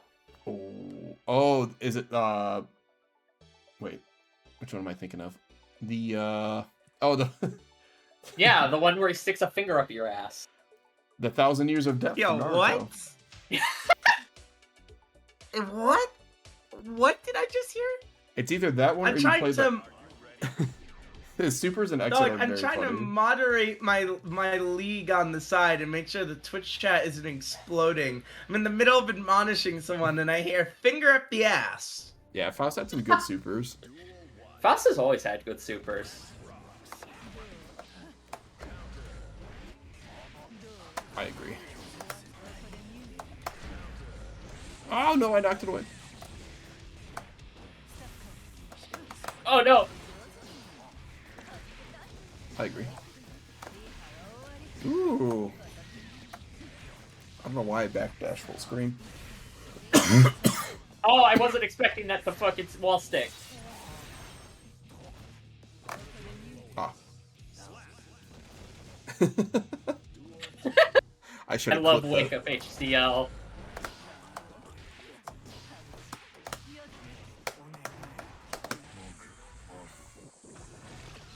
I was gonna say, actually, I'm like, does that explode? I have coverage.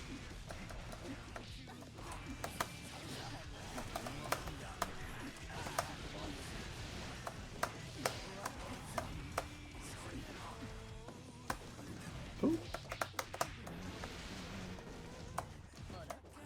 Oh wait, no, I messed up.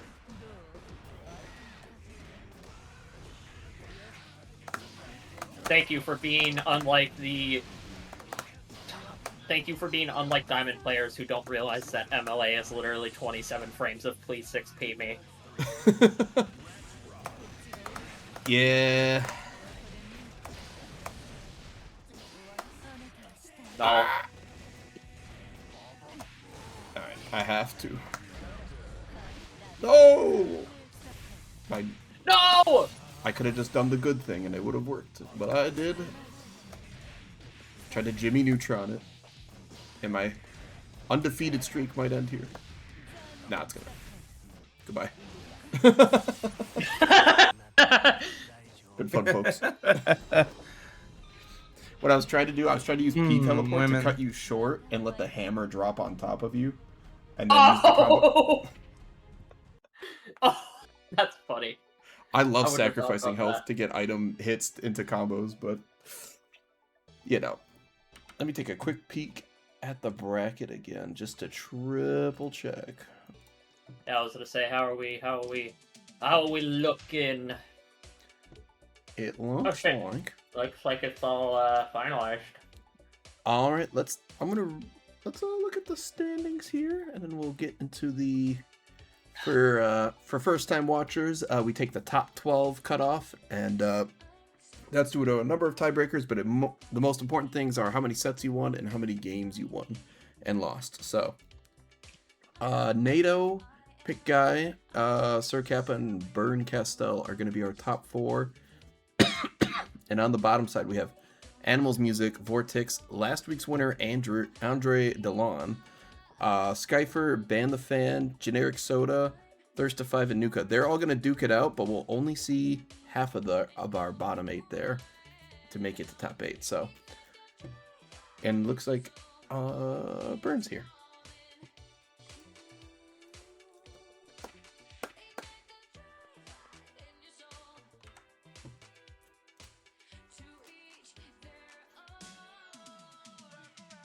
Now, Shadow, I know you were asking for some historical context on some of these players, so I can give you the historical context here. Yeah.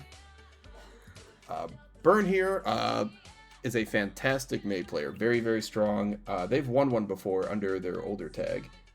But Mei's whole deal is that she's got the giant anchor, and her movement is sort of bursty. It's kind of like big sprints of movement, as opposed to like just being a steady fast character.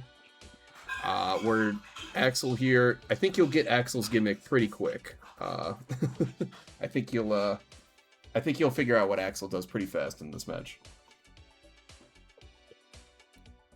But NATO has not won one before, but NATO has beaten pretty much most of the people who have won before. So I think it's just a matter of time for NATO. It is. It is truly just a matter of time. I hope that. Please tell me the mic picked that up. I did hear Yes, that. I did hear it. My wife plays Axel, and she just having a laugh. That's one of the lovely voice lines of Axel. Oh, I'm gonna laugh. I'm gonna laugh.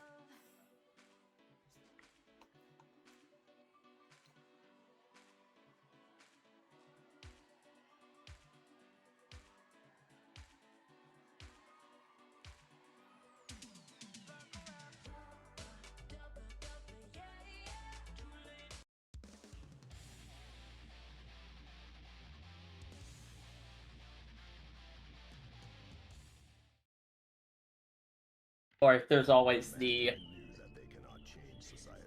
sounds of excitement as he jumps in the air. They blame the beasts. Heaven or hell. クールな負け方考えとけな。 Well, you know what time it is, everyone. It's time for the first round of the bracket.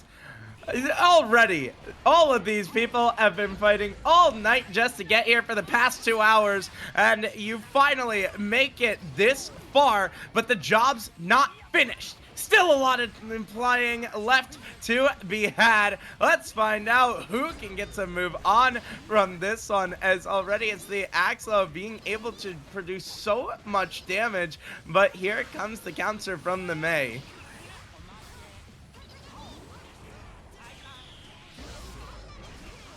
I've always wondered if he says big ball or big bomb when he does that. I'd have to hear it again. Ooh, nice dodge with the block response on the Dolphin. Absolutely beautiful.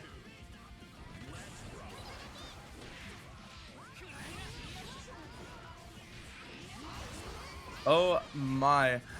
I mean, what a response from Vern Castell when at the start of game, or the start of the first, I don't know what to call it, each like heart canister, because there's sets, there's games, but I mean, it was a beautiful response. Fair enough. And I mean, this Oh. game is gonna go Burn Castell's way. We can just get one more hit off, but the problem is he's at such low HP, one combo could take him out, and that's a beautiful slash response.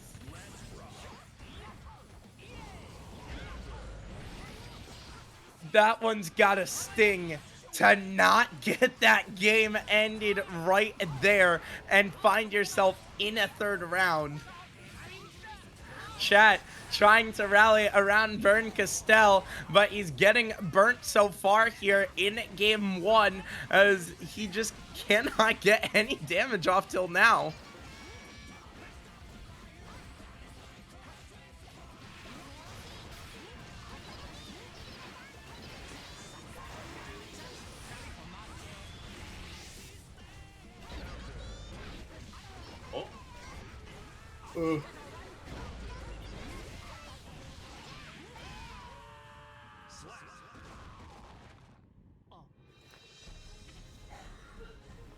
So Shadow, we're gonna play the game again real quick. What do you think Axel's deal is?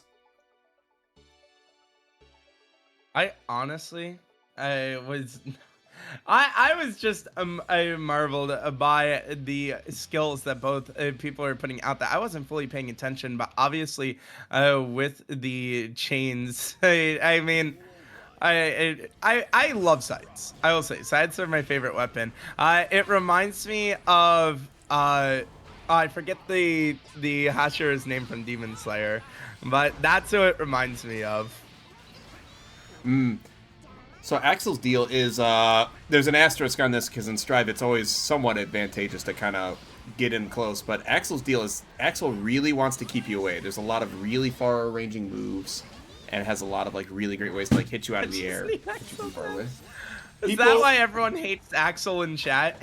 Kind of. That's like the key ingredient, but the thing is, the spice is like, we saw Pit Guy earlier playing Jacko. Axel's very good at sniping the minions to a degree. Axel's very, like, and look at this, you're back at full screen playing his game, and welcome to hell. Yeah, and with the tornado, but once you get in close, Burn Castle can start to make his magic work, as finally he's got him against the wall, and Tornado's gonna be put on the wall smash, and just as you were calling it, it is flipped on its head. But the thing is, you have to stay close if you're Burn Castle, and if you stay a bit too close, you may get punished. I need to laugh right now. Sorry, go ahead, Scylla. Axel's the stay the fuck away from me character. Fair enough. I need to laugh right now because I'm sitting here and I run a Rocket League. I'm watching the match tonight on my side monitor, and it is one of the craziest upsets going on right now. But I'm also locked in on this. It's just absolutely beautiful action across the board. As you can see, that this main pick is just working as the slash comes through. Yeah, I think something interesting for the more like intermediate or experienced players is like the difference between these characters, because you'll hear people say both these characters have huge buttons, but it's kind of like what they're trying to do. What May's buttons are usually trying to do is they're usually trying to hit something that you pressed. So it's we call these counter hit characters or counter poke characters, where their buttons do go pretty far, but they're not like going full screen. But they're very good at hitting what's pretty much right in front of her. And like you'll see the big anchor overhead swing a couple times, or that one too. It reaches far, and it's really good at hitting your opponents trying to hit you, and it's very, very annoying to play with. Yeah, especially in the fucking Eno matchup. Don't even get me started on that fuck ass matchup. You know, it's really funny to me. I come here as like more of a like professional style caster. You guys mention a lot how casual it is. I was not ready for Scylla constantly cursing, but maybe this Axel is just a little bit cursed, as every time Castle gets an opportunity. Axel specifically irritates me. The best thing you can say about Guilty Gear's design is that the characters have such like unique strengths and weaknesses and are very pointed that most people hate most the cast, but in kind of a good way. That's that. Oh my god! I said half a Yeah. sentence. that's that. Now, Sir Kappa is cheering because that they play Nago, and Nago versus Axel is Pain. yeah, it is. This is only a slight exaggeration, sort of decided in the first 3 seconds of the match. Asterisk, post the clip of me being wrong here, but still, it's very. If Axel gets Nago far away, Axel doesn't have this zippy movement, or Nago doesn't have the zippy movement that Mei does. Nago is like, I'm on the ground, and I have a couple things to get it. I didn't even mention Faust. You think you need to mention Faust to make it about Faust? That's true. But do you have multiple? I hope I don't. If you And want, then you have Envy. oh yeah, Envy has yeah. Envy did not know. Pretty much one of the most prolific American Guilty Gear players of all time. And I was like, oh, I just thought they were some person. I'm like, Envy, no. This is important. I had a thought. Shit, I lost. I don't even remember who has the most commands. Oh, it's Ant by far. We have, let's see, let's run through them. Who was gone, so I hate every Johnny player now. Let's see how many we can get through before the rounds. Oh, Shadow, the character on the bottom, Nago, is a very, very cool character. I really like this character. Let's see if Nago does the Nago thing, and see how you feel about it. I will have to wait and see, as I mean, it's the Jacko you mentioned with the range. Sword versus minions. We'll have to see who wins it at the end of the day. But I mean, this is where I wonder, do these players start to get worn out a little bit, as it's been a long night with almost 2 hours of Guilty Gear action. If there's anything I know about Kappa, it's that he can go for hours in this game and have no problem with it. Fair enough. Ooh. So Shadow, you'll see that Nago has an extra meter kind of down there. This big red bar. I noticed both have an extra meter. I noticed that for the first time. Jacko's is hard to explain, but if Nago's reaches the very top, he will essentially pop. He'll spit blood everywhere, and he'll be just like this. And then you get a free hit on him, but look at his health bar. He loses half of his current HP. Apparently he loses all of his HP, guys. Yes. Well, yeah. Clearly you don't know what you're talking about. That tends to be the common thing that happens, unless your name is Satoshi. Yeah, some Nagos have a way to combo into it, and it's very cool. It's very cool. Because while you're in that state, though, you do get some very powered up moves. They go like a million miles, and they do so much damage. It's very cool to see. And then you have the new move, obviously, which just pauses it entirely. Yes. Managing the resource is tough. It takes a while to explain, but essentially hitting with sword brings it down. Doing crazy super vampire stuff makes it go higher. Like that. Ooh. Yeah, that's a gap closer. If you're an Axel, you're afraid to see that. And if you're anyone, you're really afraid to see that, as Kappa's got you stuck in the corner. Wall break being avoided, though. And generally, you'd expect a bit more damage, but it's just not going the way you want it to, as the low dodge will work out. And Kappa looks like he had an opportunity, not going to be able to find one, maybe, yet the slash comes through and the uppercut works! And he gets the slash to put it even. And that is an example of why Nago is top 1 right now, ladies and gentlemen. Yeah.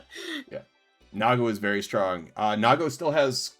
even with the damage reduction across the board, Nago still has a lot of things. Nago can hit you at the start of the round and do like 75-80% of your health sometimes with the right hit. It's very, very crazy to see.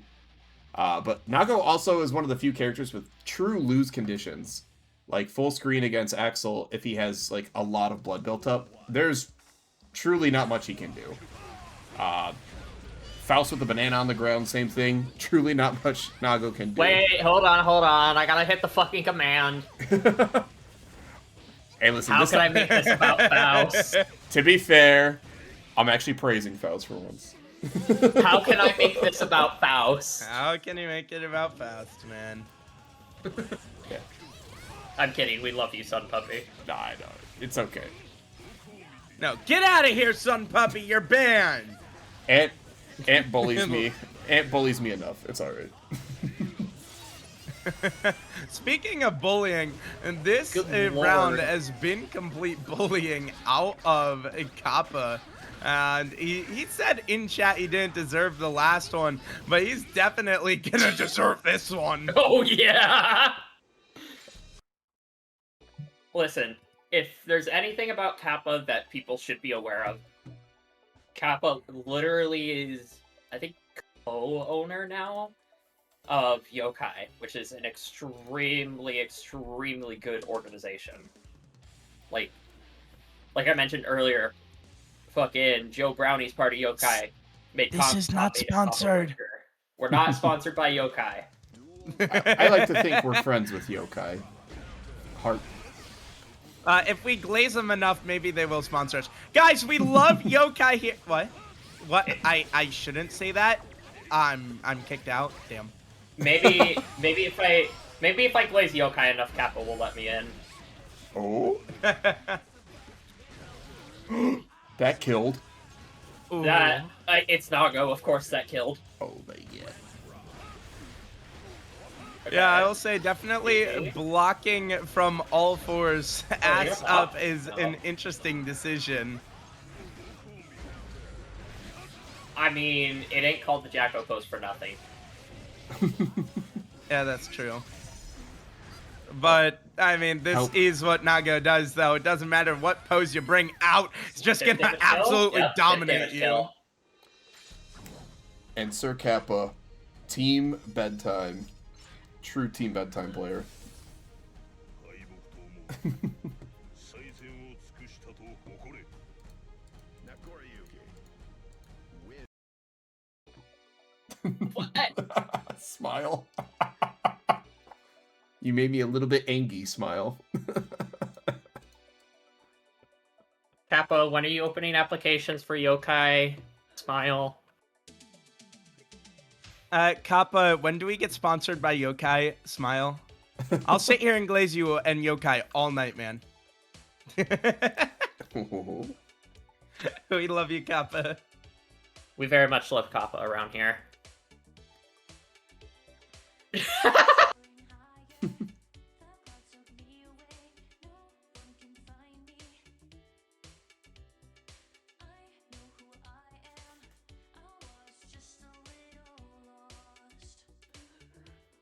I know.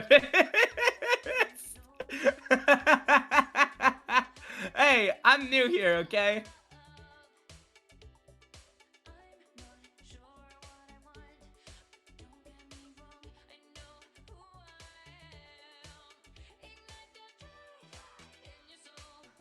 Who do we got up on deck next?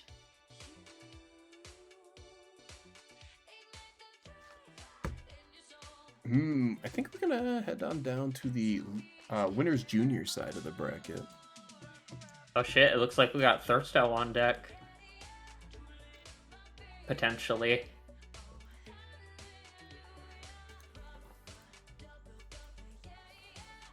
Doing a quick shout out to the Fallen, our 12th placers, Skyfer, Generic Soda, Nuka M, and Ban the Fan. Thanks for coming by. Congrats on making it out of Swiss. And hey, you all took games in the top 12. Good stuff, good stuff. The top 8's in your future, I believe.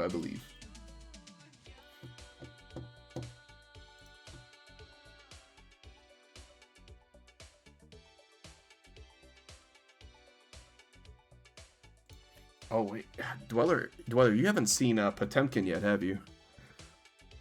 I have actually. Oh. I've been Oh, watching Scylla God. play. Ah! I watched Scylla get messed up by him. Shadow knows my thoughts on Potemkin. It's a 50-50 chance we see Potemkin coming up next from a multi-time winner, Vortix. If it's Vortix, we're seeing Scylla's Potemkin. favorite. If it's Vortix, then we're seeing fucking Potemkin. Oh yeah. There's not even a question. Well, I If mean, we're seeing Vortix, it's Potemkin. because it's either going to be Vortix versus Andre, last week's winner, or ThirstoFive versus Animals Music. You know, it's not winning my throat, even though I have barely been talking today. No, that's a lie. We're not seeing... It's not Thirsto v Vort.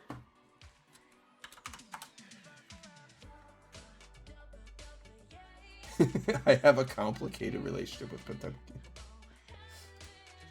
My relationship with Potemkin involves me going to Arxis HQ, grabbing a massive picket sign, putting "Why the hell did you guys do what you did to Potemkin?"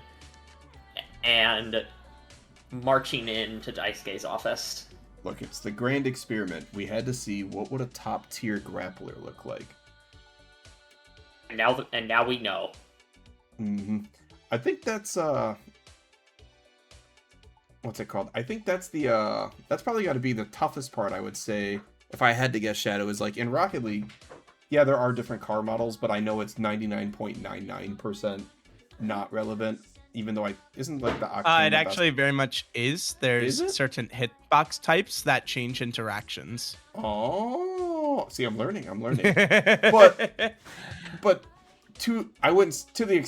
but it's that I would say that's probably to a smaller extent than the difference between like Nago and Jacko.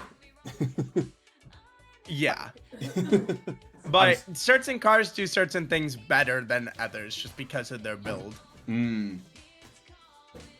If we're between games, I can rant about it. I was about to go Or, into on so deck. much Rocket League. Save it for the next But- time. Or Now- deck. We get Scylla's favorite. It's gonna be an Eno match yet again against another Nago. Animals Music and ThirstoFive onto their last life in this tournament, and both of these two do not want it to end here. Question is, who's gonna move on to face Nato? Let's find out. I will say, I have to be... I semi-joke, I have to be a little biased here. One, because it's an Eno, and two, because Thirsto did coach me for quite a while during 1.0. So, a little bias here. Bias, but I mean, right now Thirsto's gonna need a little bit more than that after that first round did not quite go his way, and the combo breaker comes through. But right back on top of the Nago goes Thirsto. This is exactly what you want to see. You cannot let Animals ramp up at all. We know what he's capable of as the wall slash comes through. Good old Doesn't Eno. even let him. Oh, yeah. Oh, beautiful grab. Ooh. Things I wish I knew about the Nago matchup. Well, you can find out and watch right here as Thirsto proving why this man can be taken down. Animals backed against the sidewall yet again, taking quite a lot of punishments here. Just a reminder, this is to go to the losers quarter final. You would Oh, beautiful secure... burst fade into the Megalo! It was indeed bye-bye. Bye-bye indeed, sayonara! Launched him to win game one.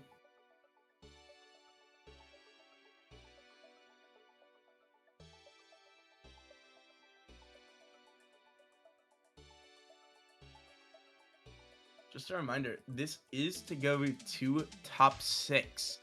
Obviously, you would love to be in that position, but I mean, Scylla, like we've said, The night just gets longer.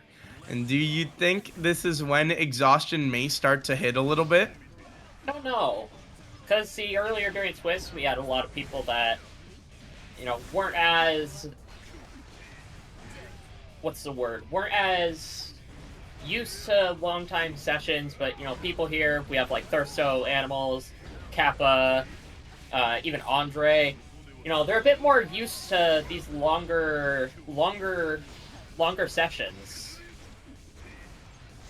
Whether that be for bracket reasons or long hours to like 3 a.m. labbing or playing ranked. A lot of them are used to this. Yeah, that is true. Now Thirsto finds himself in the same position as game 1, down around on the game, needing to put this one back even, but this time he's not getting the big advantage he started with.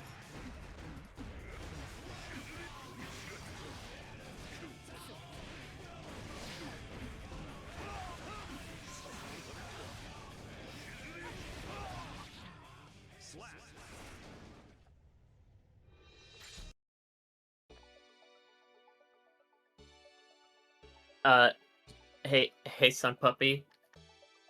It's not supposed to be 0-2, it's supposed to be 1-1. I'm just putting that out there. There you go. Yay, Sun Puppy! We love you, Sun Puppy. Even when you may fuck up the scoreboard. Fuck up one more time and you're fired. Yay, Sun Puppy! I was so angry that you made demands. I had to be silent for 3 minutes while I got my wife water. And just FYI, I won't point fingers or say names, but I may or may not be in charge of the scoreboard. I'm not in charge of the scoreboard. Yeah, that's true. Yeah, I won't say names. I won't say names. I will say I continually sit here and rage bait you as if you cannot just ban me in an instant. Wait, who's in charge of the stream?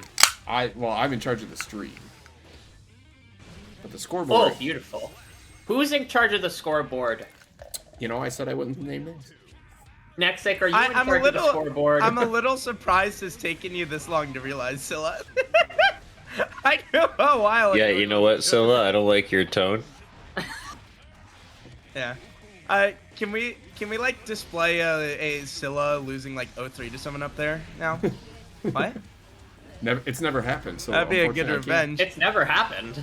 I was gonna say, as far as I know, none of my stream matches on GER have been 0-3. Well, that's fair. And speaking of 0-3, 3 hits come through. Make it 4, make it 5, 6, 7. Everything's gonna be hitting here. And this match has been turned right around by Thirsto. But the thing is, it's still low HP, and it comes through. This is what playoffs is all about, is the energy and the close matches like this. And both of these fighters don't even get a break after a round like that. Gotta go right back into the action. Series tied 1-1. Game tied 1-1. It all comes down to this for who gets the advantage going into the next 2 games. Oh no, Thirsto press.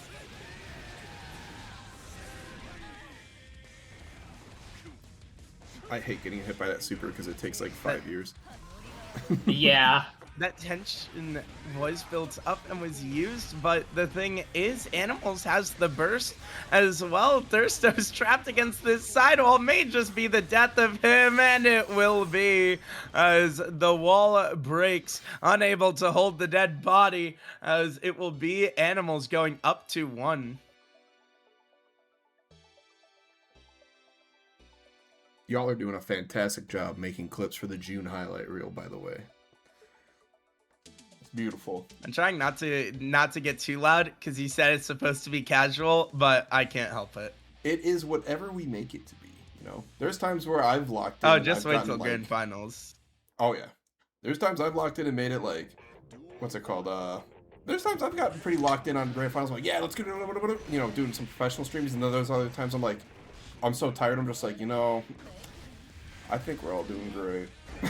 I mean, hey, Sun Everyone's Puppy- a winner.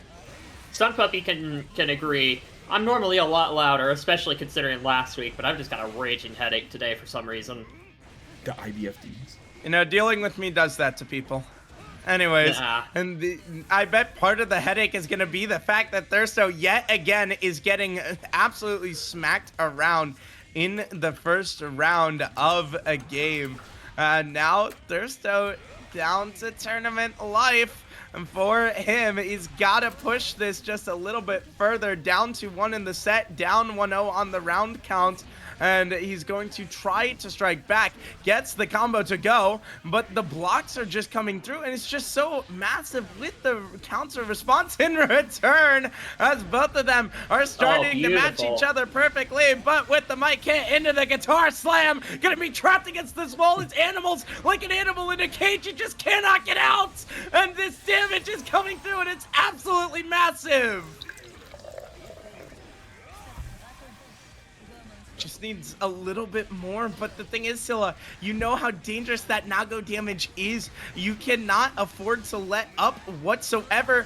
Just like this, burst gonna be used, reversal used, brown. and there it goes. Off of the Blood Rage pop. Final life. Scylla, what do either of these fighters need to do to push this to a game 5 or move on in the tournament here? I don't know about Nago. I don't play Nago, but I know for a fact, it's very much just keep offense.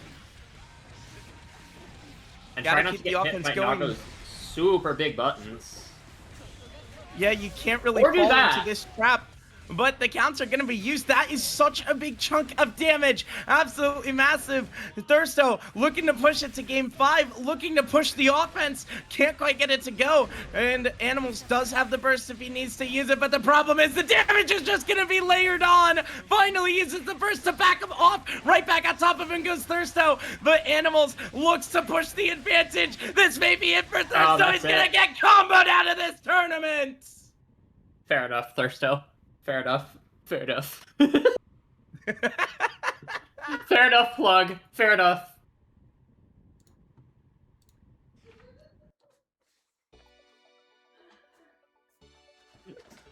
The most fair plug I've ever seen. Oh wait, do we have? We do. That's right.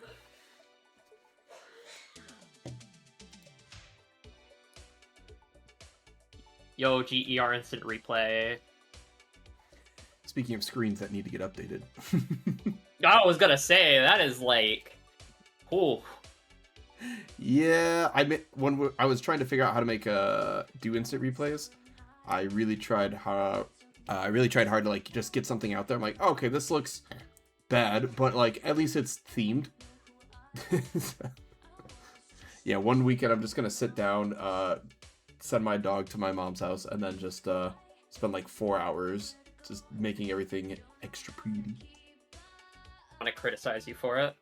Yes. :3. What's up? Sorry, instinct. So, I hate that you talk that way. Don't ever say :3. I don't like it. But here's the pot you were talking about. As Vortix. we get ready to go in this next one. Scylla, I know you're excited for this. W semicolon? Shut! Shut! Shut! Respectfully, shut! Hate that. Names are on the way. Hey, Sun Puppy, scoreboard. Scoreboard. You need to change the scoreboard. Mhm. Yeah, next thing, you need to change scoreboard.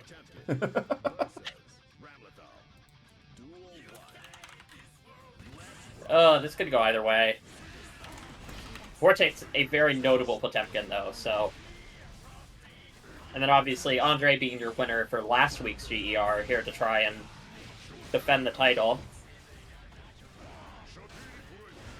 Chat, make sure to put your predictions in about who you think is gonna win this. Again, winner moves to the to the next round and can secure a top 4.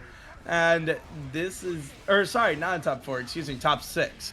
But this slash just early on, and the Potemkin, honestly, I enjoy watching his gameplay. So I know you're gonna hate for hearing me say that. I am biting my tongue as we speak. Scylla, how much do you like Potemkin? Come on. Scylla, be a good caster now and tell the fans. I do not think my opinion of Potemkin is something that needs to be publicly put out there more than it already has. Oh, I mean, yeah, I've seen. I mean, we just see this guy induces back-breaking rage as he takes the first game. That's putting it mildly. Let's see if I can line this up just about right. There we go.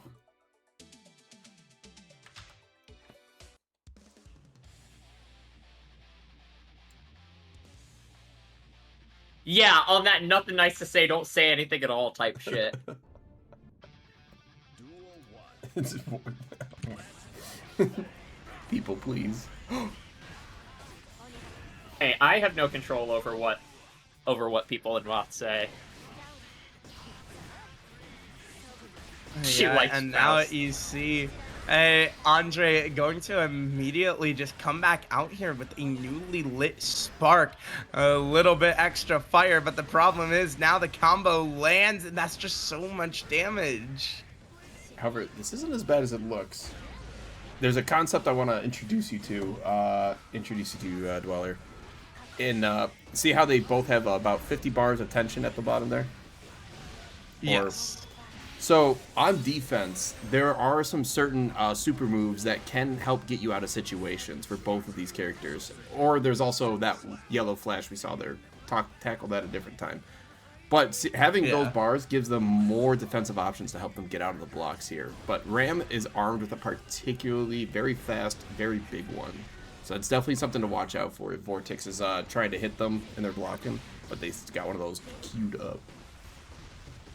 Bubbles. Good to know.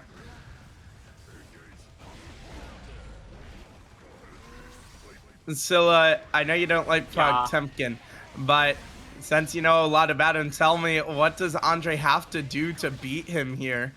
Really the big thing, and this has been the case since, like Dizzy Patch, has been just needs to play around Pot's massive amount of just armor and his moves and his Karas, just needs to play around and Potemkin Buster obviously being a massive damage, but playing around the armor, playing around, example right there, playing around the armor, playing around command grab, Karas, a lot of just super oppressive things that need to be played around.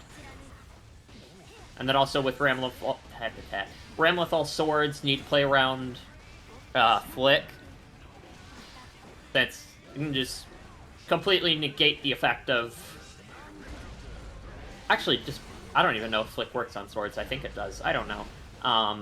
Sure does. It sure works on swords.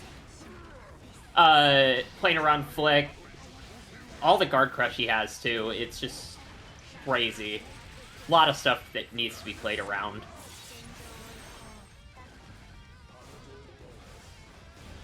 This is another one of those you really gotta pray matchups. Except in this case, it's quite literal.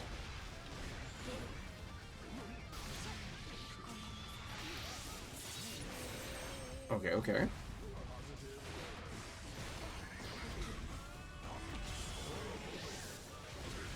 Ooh.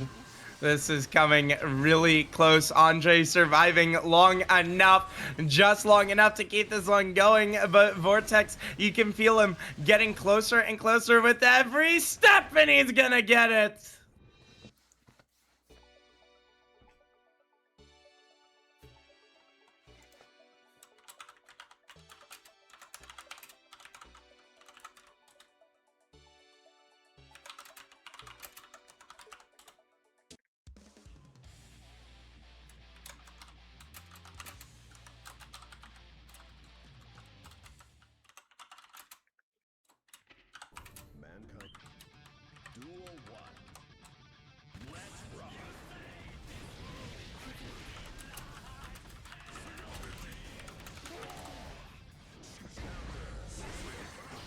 I very quickly have to make a quick BRB.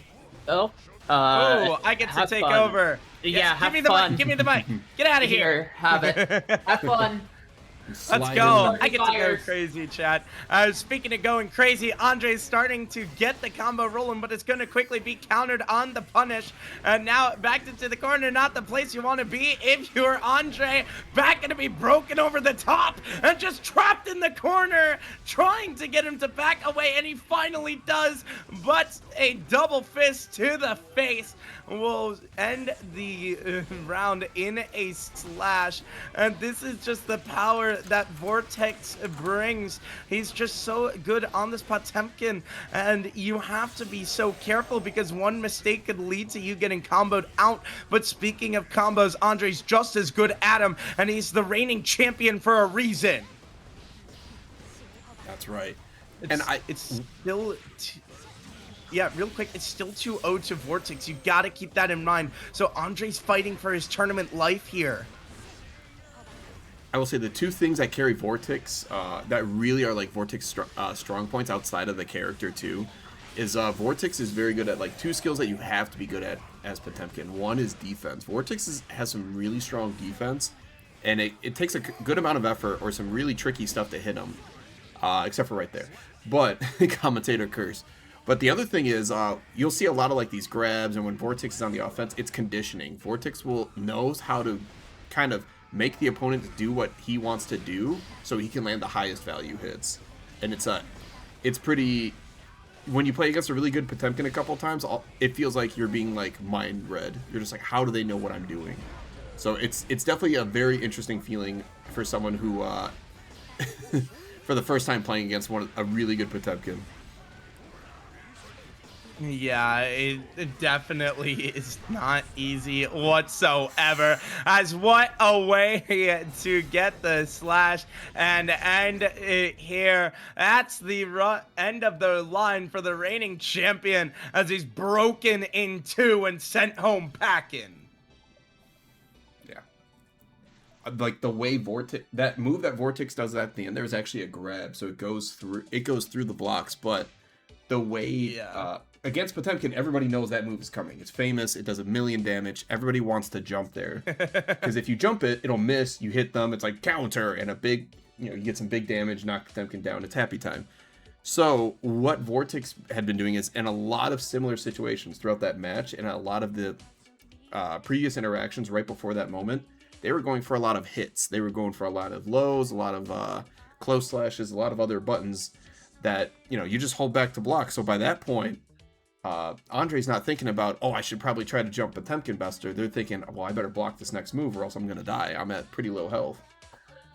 And that's where that conditioning comes in. It's very, very, it's a very powerful thing, and all the characters use it, but some characters, it's like a very much a required skill. Yeah, and I mean, that's just...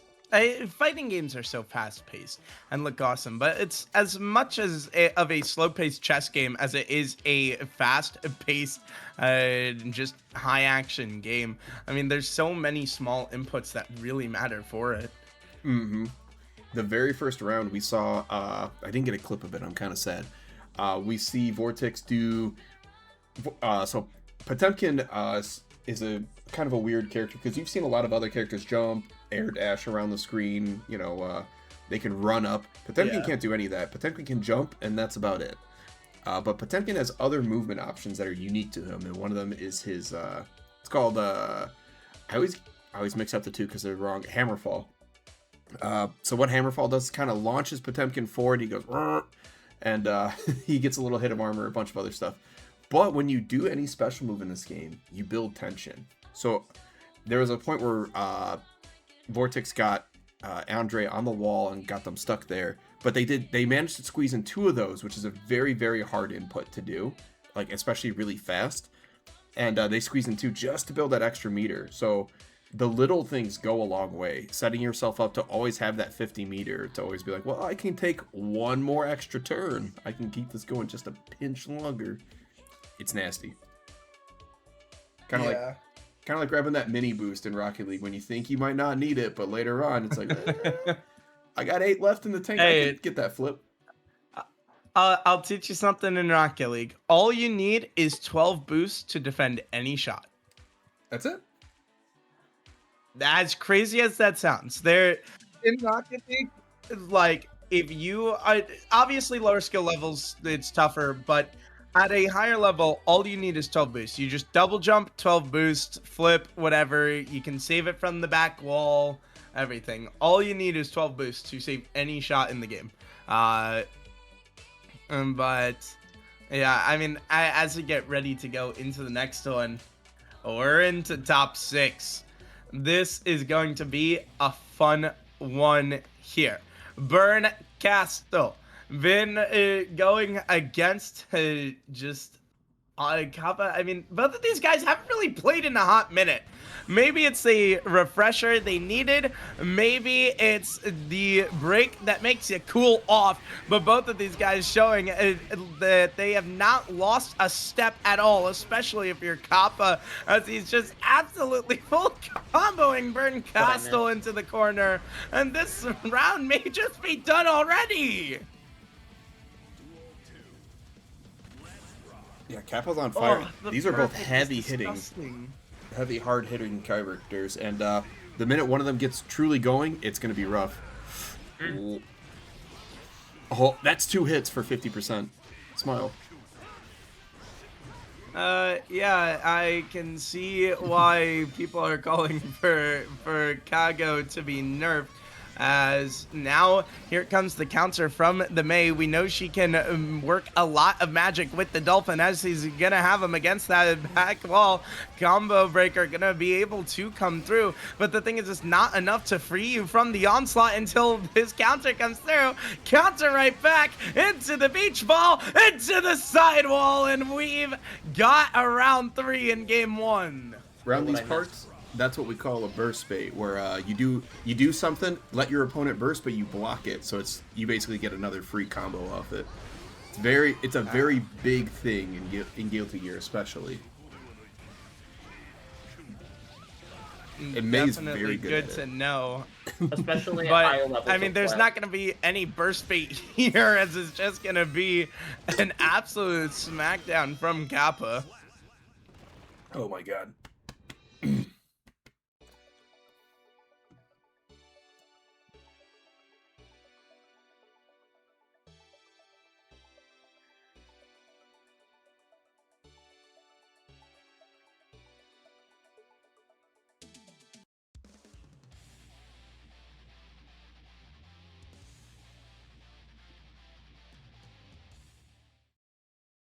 Oh. Duel 1. Let's rock. Zilla, I believe you are back. Looking at this matchup, I mean, obviously Kappa's Nago is strong, but I mean, what do you need to do if you're Burn Castle? I mean, this definitely seems like it. I've been back for like 10 minutes now. Oh. 10 minutes? Don't you gaslight me? I literally said multiple times, what did I miss? Oh, I didn't hear you. Listen, I'm wrapped up in the game. And now Burn Castle looking to go on the offensive, and Scylla, I mean, obviously you cannot let yourself get countered, but when would you know to back off if you're Burn Castle? That's hard to say, honestly. Probably when you're getting counter hit by big buttons like Nago's Far Slash, 2H. A lot of Nago's big buttons. I love the 5K spam.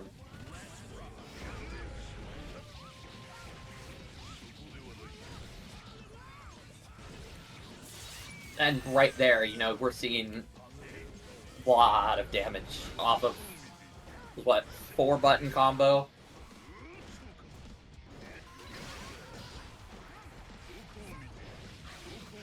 Yeah, and Oh, burst bait! I mean, oh.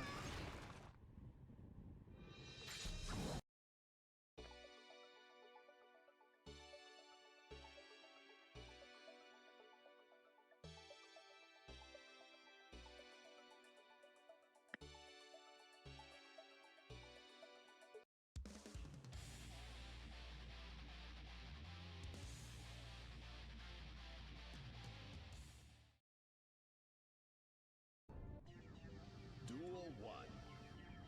Let's rock. Zilla, I gotta ask you.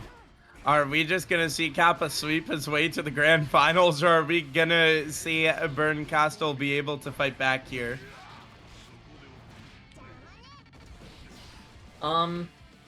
It's gonna depend on what kind of pressure Burn can get going, whether Kappa can keep the momentum he's had going these last few games. A very late burst, though, from Kappa.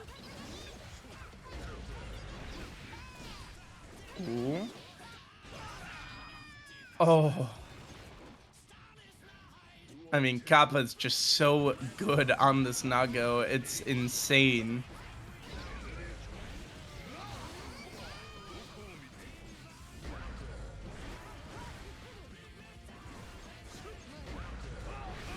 I mean, honestly, it just feels like no matter what Bernkastel does, he cannot do anything right here Like in that? this match as Oh, Kappa, pixel of HP. no, just barely survives, but Kappa one hit and it's to the grand finals, and there it goes. Kappa with a perfect in the grands, too. Ooh. Really showing that he's all puns intended, out for blood.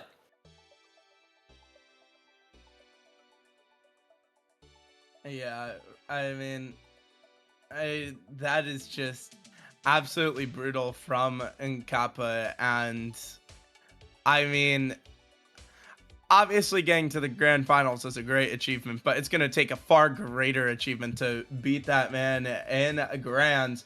But now, Kappa's going to have to sit and take a little bit of a break as we wait to get into the loser side of the bracket. Also, it should be noted, I'm so sorry if I mess up any pronouns of players. I was not told player pronouns. I hope I haven't messed any up.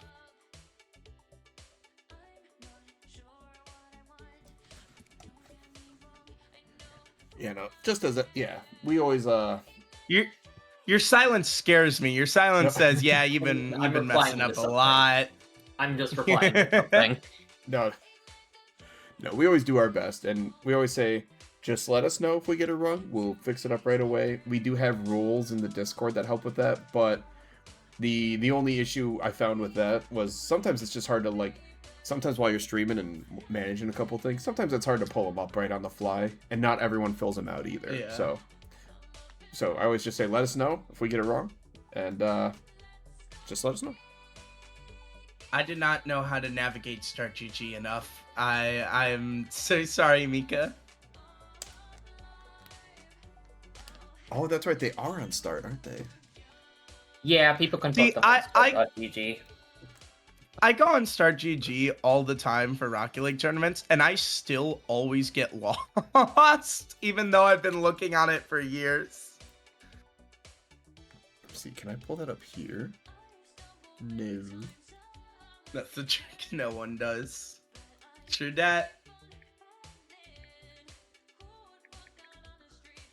I played in a tournament on Start GG one time.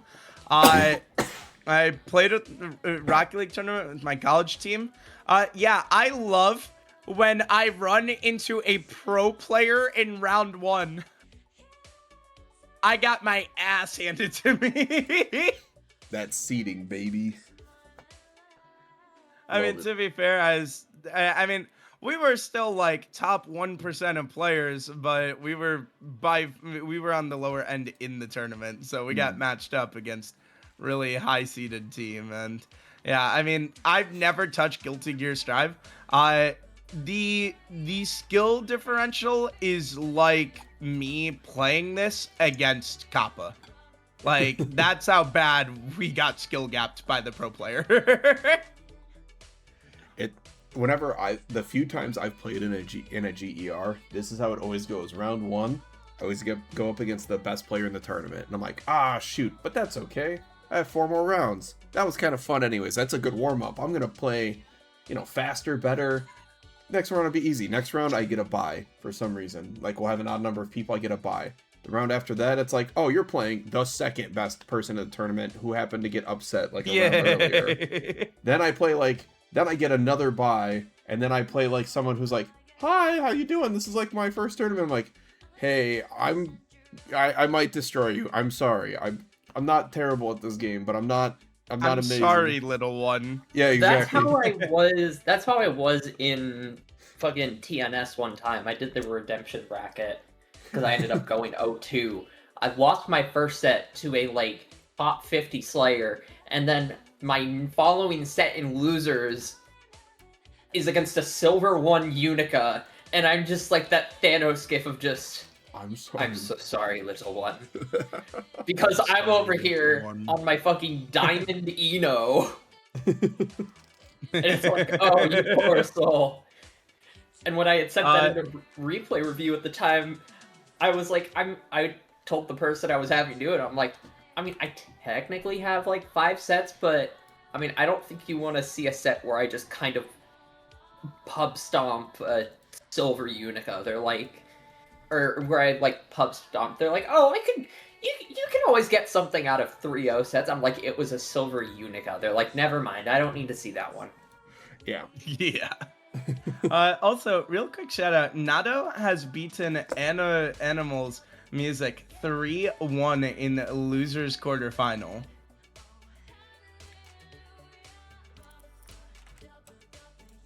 Oh shit.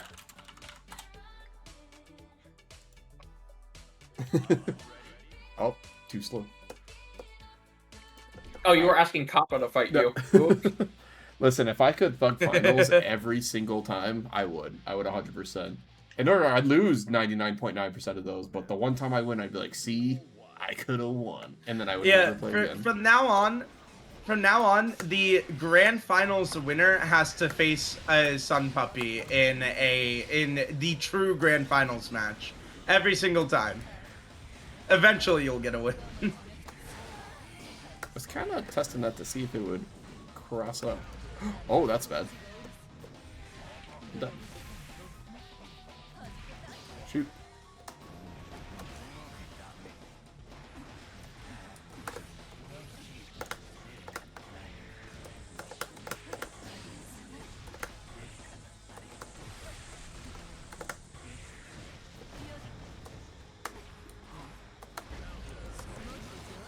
I don't care if it's a late burst. Ah!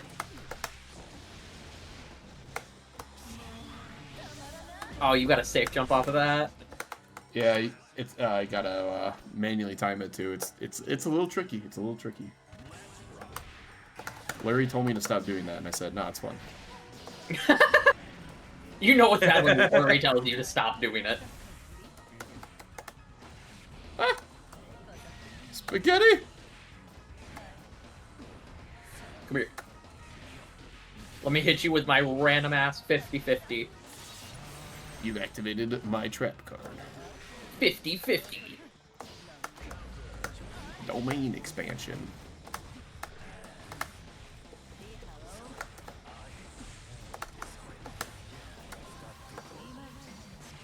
Oh.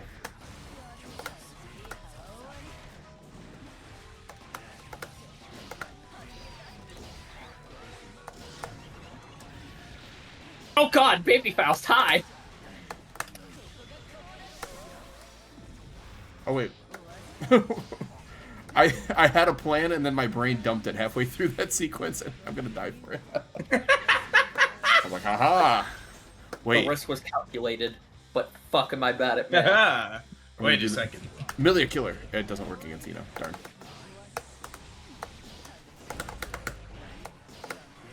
I stole your spotlight, Kappa. I'm sorry.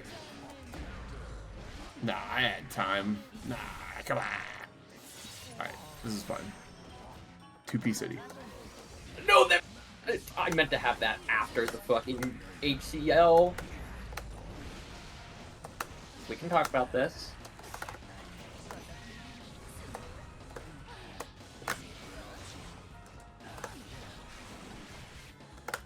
Do I die here for my sins? Oh. Oh. I thought I was smelling a throw. I haven't been thrown in a minute, but I was smelled incorrectly. Bam. I was not killed for my sins. Anyway, Kappa, have fun. your hatless Edo mod looks so fucking silly with the fucking omnipotent.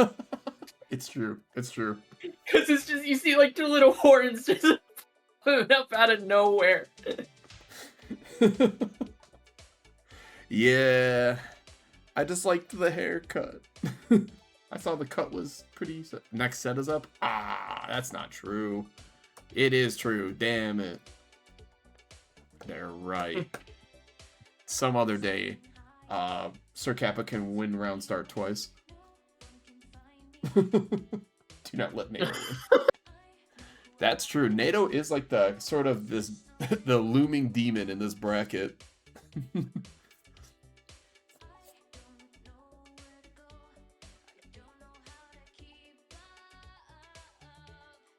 I mean, if they're taking their time though, right, Nexic? Right. No, don't be greedy. Okay, pick guy, you win. You do not want to take the risk on it.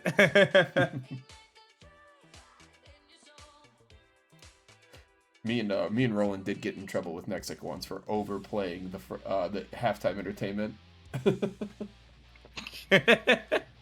He's like, come on, guys. They're Team literally in the bedtime. room. Yeah, and now as we get into it, I mean, this is two characters that like to be a bit at a longer range, so definitely going to be an interesting matchup. But Scylla, who do you think this really prefers? Honestly, I think it's a pretty even matchup. Any Axel or Jacko experts are welcome to flame me in the chat for that one, but I honestly feel like it's a pretty even matchup. I think it could go either way. Fair enough, as that is a massive chunk of damage. Half of the remaining health bar taken out as the minion from the backside is going to be able to get in on the action. But, I mean, if you are pick guy, you got to be careful because, yes, you want to be at range, but you know it's just making Axlo that much stronger.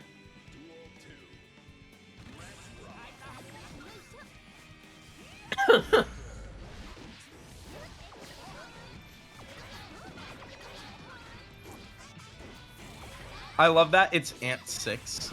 There's multiple other quotes regarding it, regarding them. But now this is more what you want to see out of pick guy, as he's able to get more consistent damage off and have Axlo been low half HP.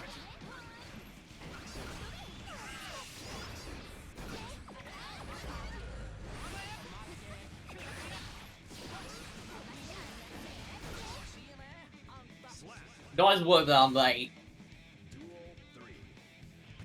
I love Axel. Not from a gameplay perspective, but as a character. I was gonna say, definitely would contradict what you said earlier, but now here in this game 1, it's down to around 3, and Tornado's on the wrong side of history as he's trapped against the wall, and this is going to connect, and it's just so much damage with the wall break coming in as well. Axel teleporting to the wrong timeline here. He's trying so hard to stay away from the mini minions, but eventually he will be slashed.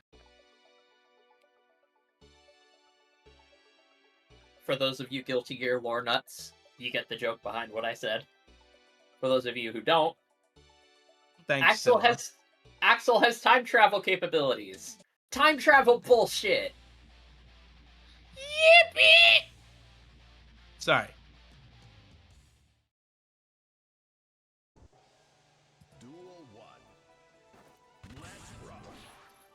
Oh, I just realized we're seeing maskless Jacko too. I didn't even know there's a mass version. I noticed that from the start. Clearly, I know more about this game than Scylla, guys. Damn. Oh, nice counter. I will say one thing that Gono, a very good Axel player, has yapped to me about is time stop time. Oh, with the taunt. I received a taunt. All right, you get your clip.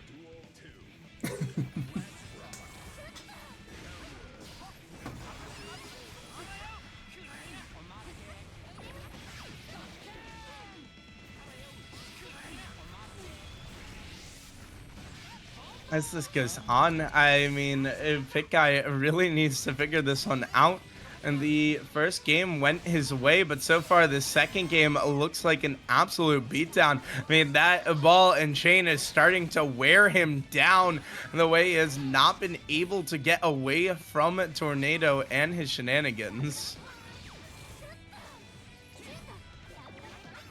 Fun fact, that is canonically an Iron Maiden. As you will see here.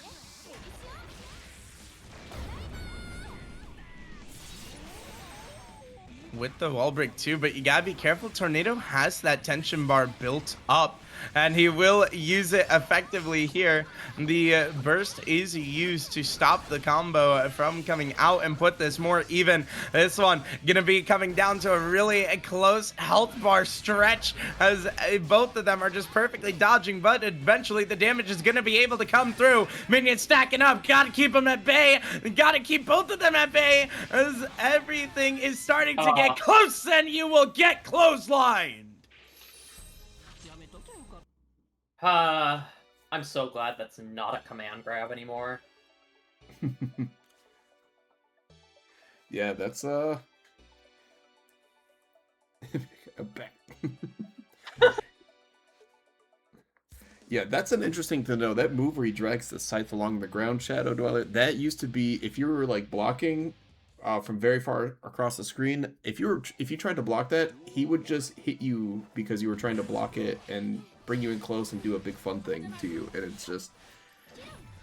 it's not like it wasn't. It was pretty slow. And when you get decent at the game, you can kind of sniff it out. But they knew how to get sneaky with it. It was mean. So I'm glad it's not a command grab either. When I'm just like, man, I don't want to lock all the way in right now. Come on, please. Fair enough. Speaking of locking in, both of these players will need to lock in. It's 1-1 in the set right now as the blocks come through perfectly. I never thought down dog position from Yoga would be helpful in life, but Pit Guy showing why Yoga is important here to survive, but he's gonna get hit for massive damage. That's one of those wake up supers I was telling you about. They have some invincibility on them too. I didn't even realize that was a true reversal. It is. It's like middle of the pack. It's decent. It's a decent one.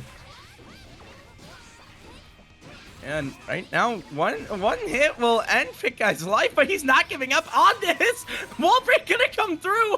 Hold on, he might have just 0 to 100 him. Oh. Yes, he has. What a disgusting slash. Oh my goodness. That's how you make a momentum statement. 0 to 100 just like that from the brink of death.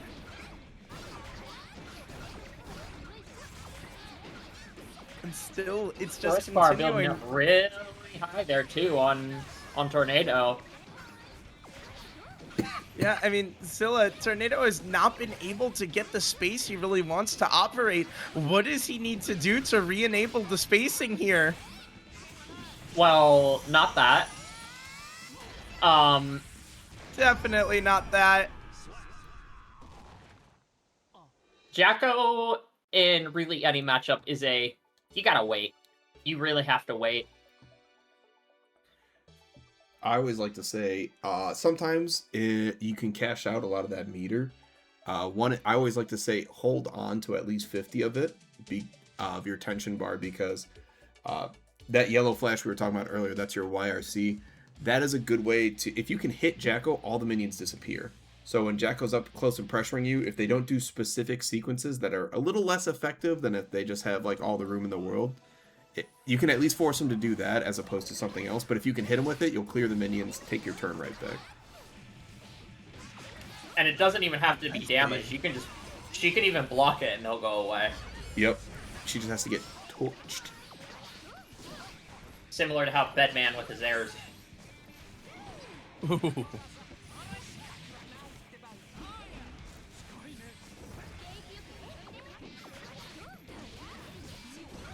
This one now, I mean, this game is definitely better from Tornado, but the thing is, he still is just not getting the space that he needs. And we talked about it earlier in the night, how important Tornado's spacing is. And the problem is, you can see what happens when he can't find any. Now starting to find some as the blockchain comes through. But Tornado is so close to death, and he uses the... I forget what you guys call it, the super or whatever, but the slash comes through anyways. Super. That's it. Hey, I remember correctly. Fighting See, I'm terminology. learning things, guys.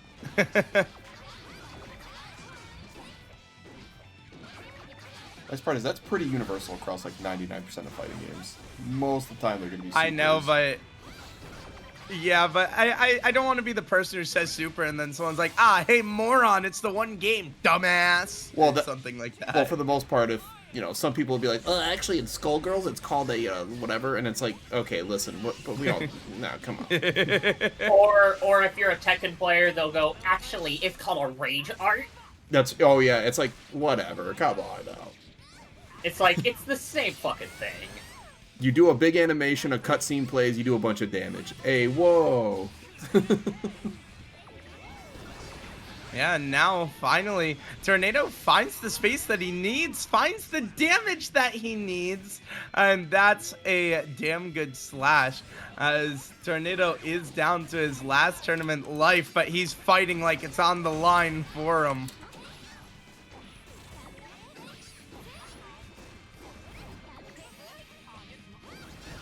Are we gonna see a game 5? Is the question here. Or are we gonna see Pick Guy run away with it? Big guy, come on, man. FTC for the content. This is the space range that Tornado wants. Finally gets in close, but the thing is the health bars are going to be down to about even. Gotta be careful here. Counter comes through with the minions. Gotta be extra careful. Health bar blinking low. Burst is available for Pick Guy if he needs to use it, but who cares? As the slash comes through, as that's the end of your tournament run. Massive fucking shout out to Tornado for popping out tonight. Yeah, NATO putting on a heck of a show, and I mean, you could see it in the chat, striking fear into everybody. Oh yeah. We got to this match, and everybody was like, "Hey, Pick Guy, you have one job to do. We're all sliding you fives if you can, if you take out NATO, please, please, please." But love seeing NATO. NATO is also very known for like having specific game plans in place and doing very good at playing around certain things. So good stuff to NATO always. I'm excited. I know NATO's gonna win one of these. I know it. Oh, not even time in between. We're going right into the next set. Yep. Castel's been waiting for this. You have to remember, he hasn't played in a bit of time. I mean, maybe it's the time he needed to figure it out, as already he's just all over Pick Guy. Or he was playing ranked. I mean, we did mention earlier, some people like to do that in between tournament sets. True. That's the But thing I do I gotta sometimes. ask you... Fair enough. I gotta ask you the question I keep asking you. Who do you favor here? That's a hard question, because obviously Jacko, as we've seen, has a lot of minion pressure from long range, you know, right against the wall, mid-screen, full screen. But And then, you know, we see May as well with the charge inputs. Honestly, it could go either way. Part of me is kind of leaning towards Jacko, though, just because of the ability for the minions to just shut down May's Dolphin. Yeah, and I mean, and this one would be a heck of a turnaround from Pickeyes. Got him in the corner right where he wants him. It was not looking good, but like Kappa said in the chat, this guy's just a god. My goodness. How does he turn that one around?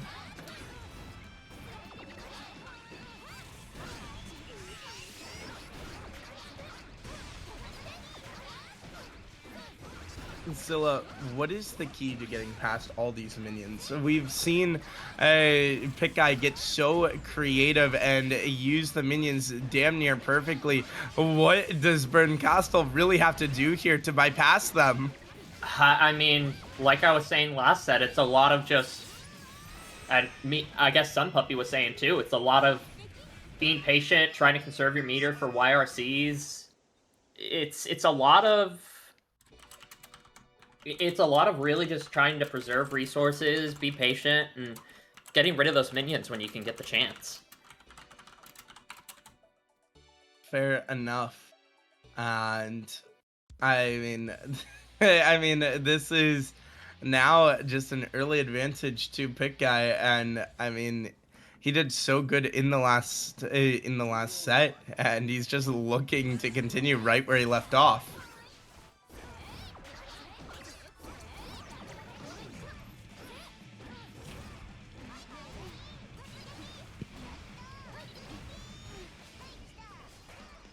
A lot of really good IBs coming out here to block the Totsugekis.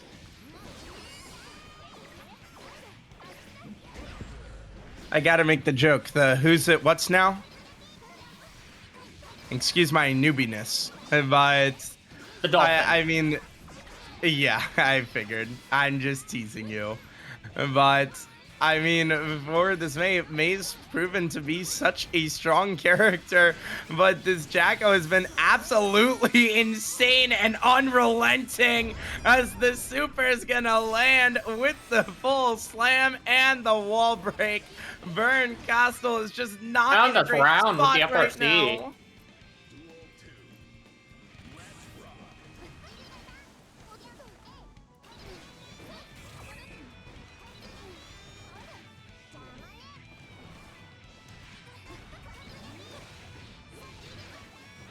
Oh, the clash off of the cross-up.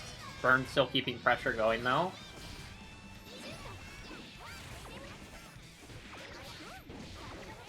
Yeah, and right now, this is what you more expected to see out of Burn Castle, who, keep in mind, started in that winner's bracket and made it to the winner's final. Obviously not the position you really wanted to find yourself in, but it's the one you're in where you're trying to fight for a rematch here.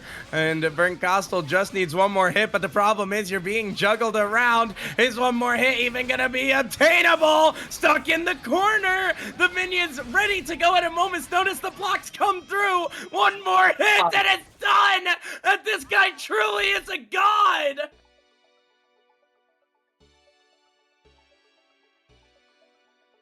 Oh my goodness.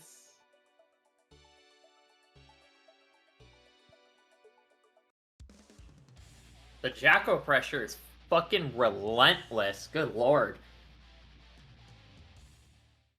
Just when Burn thinks there's an end to it, it just keeps going and going and going. Yeah, and that's a really painful way to go down 0-2. You just needed one more touch. Heck, even chip damage could have done it. And unfortunately, you just couldn't get it done. And you're right back on the back foot now, as Pick Guy is just so unrelenting.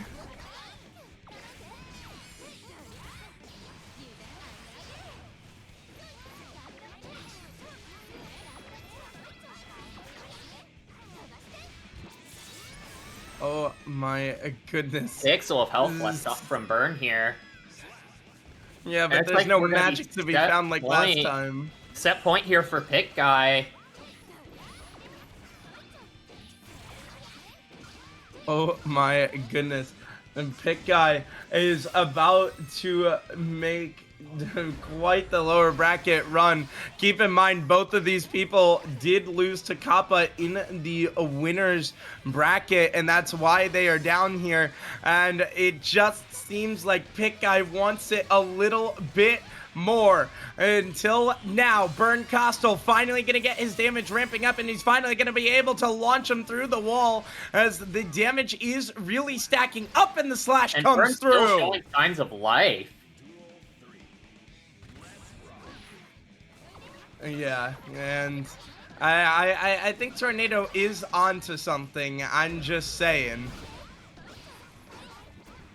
Oh, final life for Burn Costal, and I mean, this whole match hasn't gone the way he wants it to. Finally, though, building up momentum, needs to be able to follow up on this, and it doesn't right matter there. how many times you're going to block. The Dolphin's going to come through, and it's going to knock you into the wall. Wall break is good. Maybe a little earlier than you would have wanted it to be, as now Pick Guy gets a little bit of space to himself, a little bit of time in to the corner. breathe, and maybe that's all he needs. He's got Vern Costal in the corner. Final life for Vern Costal. Needs to work his way out of here, but the dash is not going to be able to work through.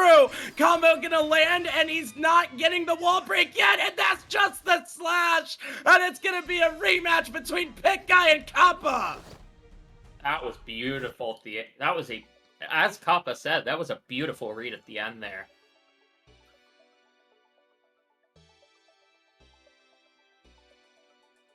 Oh my God. It's been a long night. We've been here for 3 hours, and with an ending like that, you gotta be feeling good going into this grand finals. You guys all know how it works. Kappa looking to just close out this tournament. He is 6-0 through the winners side of the bracket. Pick Guy needs some revenge. You gotta remember his 3-0 last time, though. And Scylla, what does the mental look like here? Is this a matchup you go into feeling confident if you're Pick Guy, or are you still maybe a bit nervous after last time you got 3-0'd? I don't know, because the thing you got to remember with grand finals is Pick Guy has to not only win just 3 games, but with it being grands, Pick Guy has to take 6 games home. 6 games as well, just because of the bracket reset. So there's a very real chance that Pick could easily full reset 3-0, and then Kappa just turns a light switch, and then, it goes the other way around. Yeah, and the bracket reset obviously is going to be huge, because if things don't quite go right for Kappa, it's something you can fall back on. Obviously not the mental you want to go into it with, but I will say Kappa's been watching. Maybe he's been taking some notes from Pick Guy's lower bracket run, and I mean, who knows? As kind of brought up earlier, Pick Guy and Nitro have never been spotted in the same lobby. Who knows? Maybe Pick Guy can capture a little bit of that Nitro magic for this grand finals.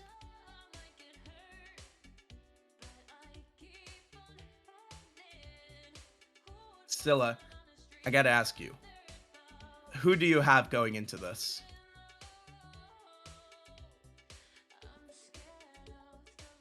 Sorry. I loved Nexus thing there. I don't know. It could really go either way. Kappa's obviously been playing really, really well, really, really strong tonight. But like we've seen, Pick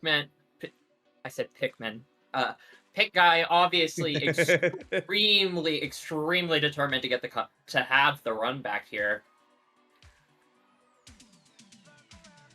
Yeah, and I mean, he's about to get his run back, but the thing is, it's the final boss of this tournament so far that you must go through in order to crown yourself a champion. Yes, you did amazing through this lower bracket, but Kappa is standing at the top of the mountain. You need to prove why you can beat him here in 2 best of 5s.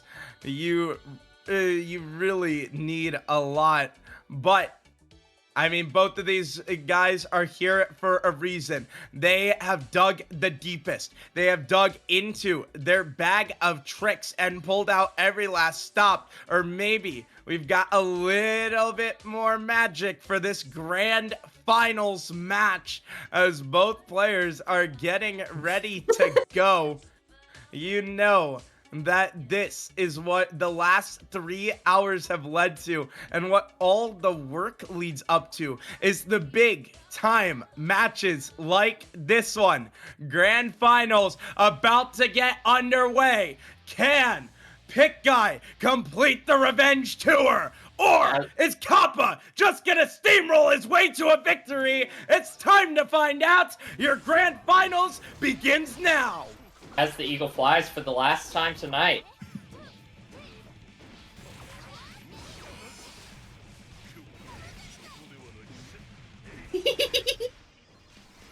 Scylla, I mean, obviously this was a 3-0 last time, but do you think that coming in as the hot hand, if your pick guy is more advantageous, or would you rather have the break that Kappa had? I don't know.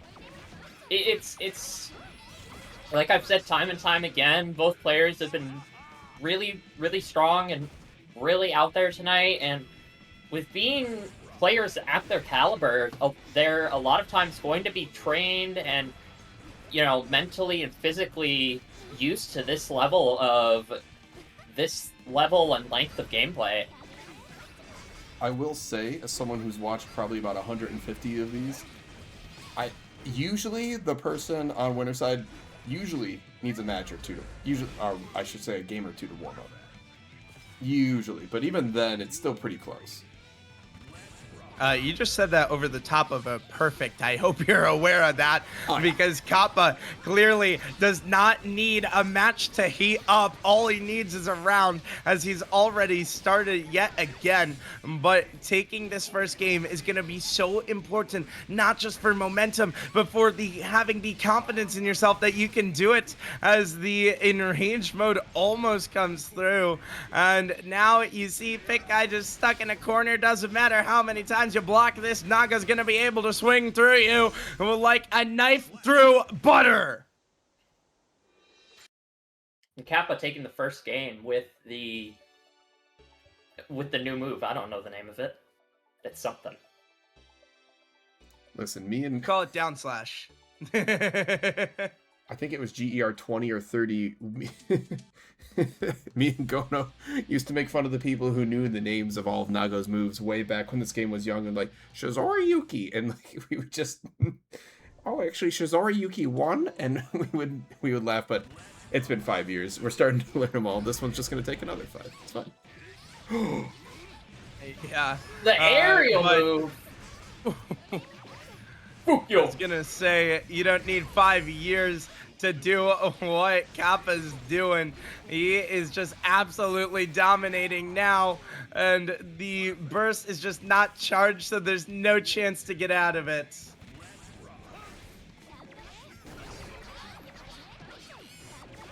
Oh my, I mean, if you're Pick Guy, what do you really need to do? It feels like Kappa's unstoppable.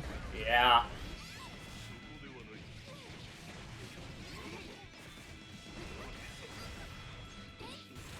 Oh my, I not letting up with the offense. Really not. And finally, once the offense rage starts to fall off, you can see what Pick Guy can do. Here this man goes. We saw how many times he was able to get a combo off last time around in the lower final, but you need to do a little bit more than just that here, as the sword's gonna slash through your heart, but the super comes through in defense. Oh, and it's gonna land, gives him a little bit of a shot, needs one more hit, and no, denies it. Oh my my goodness. I thought Naga was about to get the slash, but no. We head to a round 3. Oh, charged us though off of the Blood Rage pop. That's a lot of damage going Kappa's way. Oh no, even like Yeah, and Kappa's got to be so careful here. One misstep could end it. But the thing is, Pit Guy might have misstepped in even worse as he's stuck in the corner and finally grants himself some space as the minions come through. Looking for just a little bit more of a hit, but the counter's going to be able to come through and the blocks have got to be massive, and they are so far. Black in response, keeping both fighters at bay for now, and the kick of the minion lands.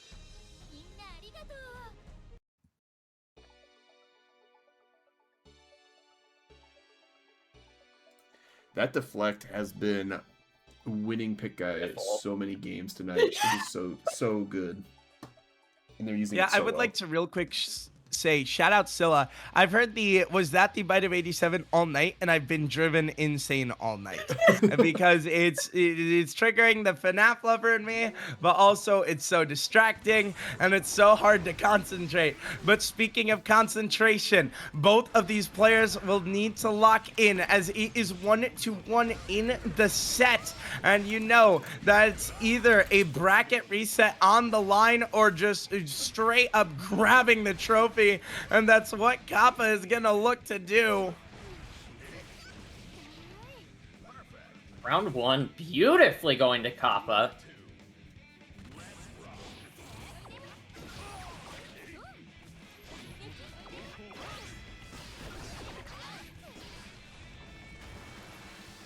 Oh, Blood Rage pop. That's gonna be a lot of damage. Kapa popping burst though.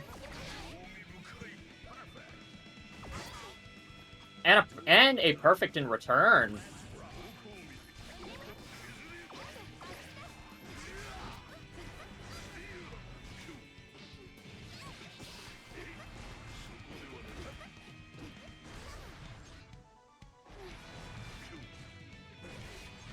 Yeah, See and here. as this goes on, I mean, it feels, it just kind of feels like Pit Guy is starting to get worn down.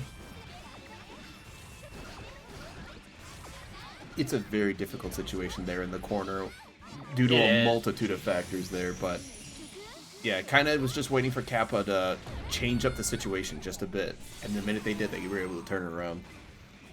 Now, Kapa does have 50 meter, though, so... Although Pit Guy does have burst to work with, never mind.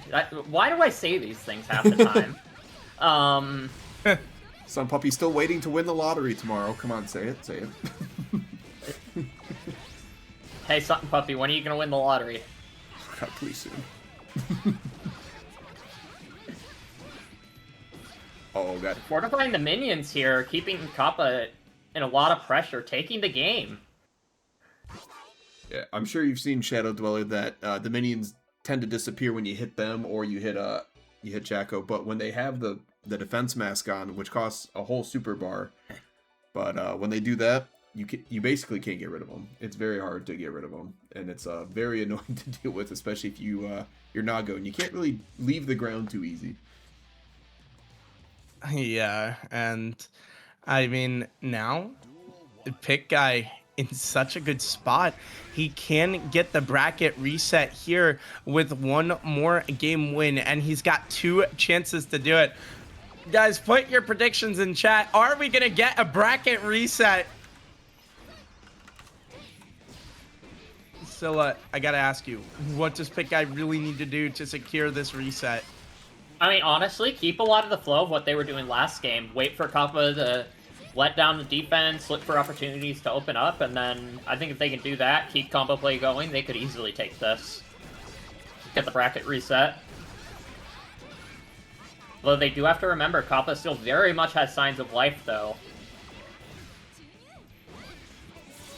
Yeah, and the thing is that first slash comes through, and now you're halfway to the bracket reset. Kappa finally starting to show signs of slowing down. Gods do bleed. But the thing is, this is by no means over yet.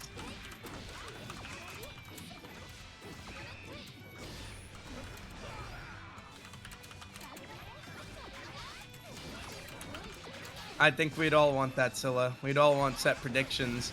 And the thing is, you gotta wonder what Pick Guy has been predicting here, because he's been able to fully turn this around. It's like he has read the script. Blocks coming through perfectly, just taking only a little bit of damage. Still gotta be careful and watch out for the enrage mode, as it is almost fully charged. Nago still is already at low HP, but he may be able to just finish him. It's gonna be reset point. Oh. Yeah, and now, I mean, we could get game 5, we could get bracket reset. Who knows? Either way, we're gonna see some cinema here. As right now, it's just the artillery range, but the counter comes through quickly, and you gotta be careful because this damage is gonna massively rack up. But watch out for the enrage mode. You cannot go too far, and it finally allows Pick Guy a chance to break out. But no, he's just put right back into the meat grinder, stuck in the corner. Wall break not coming through. Blocks trying to do his best, but it's just not enough as the slash will land. All right, Sun Puppy, are you ready to lose all your channel points? You guys got 30 seconds. Or Put else your I points can't, in. Don't be a coward. What's it called? Yeah, Madzu predicts cannot determine outcome. Yeah. No. Don't be a coward, guys. I put in a K. Whatever you do, don't go I'll to put in the Armada rest of it. stream. The famous Smash player Armada. Don't go to his stream and do Command Sun Puppy, okay? Me and predictions don't have a good history. We'll put it that way. There, I'll put in 850 on your behalf, Sun Puppy. Oh, thank you. I wish I could. I know. I gotta root for the underdog. But ladies and gentlemen, now it's time for game 5. Pick Guy can either extend this bracket just a little bit longer and push this to a bracket reset, or Kapa can prove that he is truly unstoppable. Let's find out what the answer is. Game 5 is underway.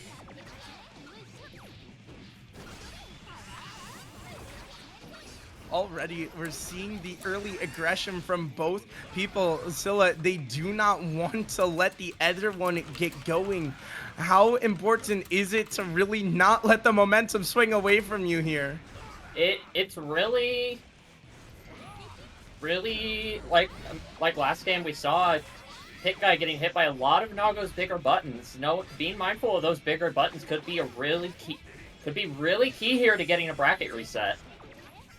And also keeping an eye on Kappa's blood rage meter. Trying to bait Kapa into doing some of those specials, get the blood rage pop. That would very much help Pick Guy in this case. Yeah, and the thing is, though, Kapa has been great at managing it, and he's got him in the corner, and the throw comes through for the slash, and it's Pick Guy's final life now. Needs a little bit of magic in order to pull this one out, but the gold burst comes through, but Pick Guy's just trapped in the corner. This one not going Pick Guy's way. Kappa's got him right where he wants him. Kappa can taste the trophy. He can almost reach out and touch it. And that is Pick Guy cannot do anything. And Kappa will claim the crown. Completely balanced character, by the way.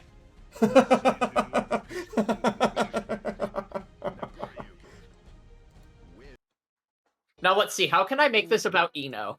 Ooh. Oh, quiet. What a set. What a performance by both players. Obviously, what a run by Pick Guy through the lower bracket.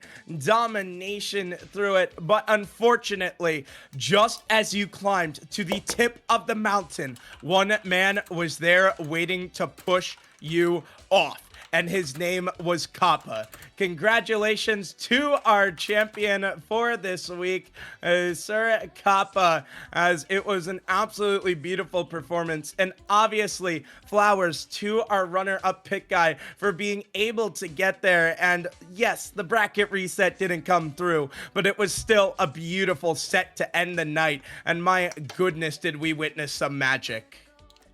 Yeah. Pick Guy's definitely become one of my new favorite players to watch. Very, very well played by everybody tonight. Very well played. Obviously, thank you so much to all the players who came out and played tonight. What a night it was. Plenty of game 5s to go around. Plenty of intense sets. I mean, the winners bracket side maybe wasn't as close, but the grand finals certainly delivered. That's right. And before we go, if you had a good time, bad time, medium time in the tournament tonight, and you have any suggestions for and you want to, let us know how it was, things you like, things you didn't like, yada yada. Check out our survey. We do take the results into account, and after the craziness of GER Champions Edition wears off, I think we're going to do another big pass through them. So definitely fill it out. Definitely let us know your thoughts. Before I read off top 8 and find someone to raid, Scylla, Shadow Dweller, is there anything or anyone you'd like to shout out? First off, I'll let you go first, actually. No, you go first. Okay. Nope. Fine.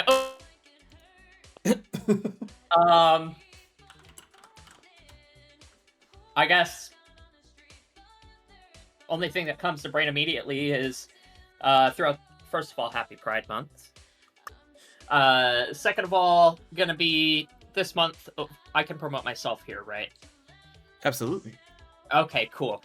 This month for June over at https://twitch.tv/Scylla going to be partaking in a very fun event being put on by the Minnesota FGC called Joint Pick June, where people, me and various others who signed up to participate, have all voted on a character for each other to play, aside from our main, to learn and play throughout the month of June, so that way it's a bit more friendly towards beginner players, so that way people have a bit of an easier time learning the game and, not getting, absolutely stomped if somebody, wants to learn a secondary character, if somebody's new to the game. That's why, when you see me on GER, when I'm not commentating, or even this weekend, you might see me on Giovanna because I was voted to play Giovanna for June. So, I've been streaming over on my channel, kind of learning the ins and outs of Geo, doing rank climb with her. It's been a very good time, very fun time, and just during Combo Breaker, I forgot to announce it last week, but the weekend of Combo Breaker, I actually had the absolutely amazing pleasure of the night before top 8 being the most watched English Guilty Gear streamer during the time I was streaming. Woo. It was amazing.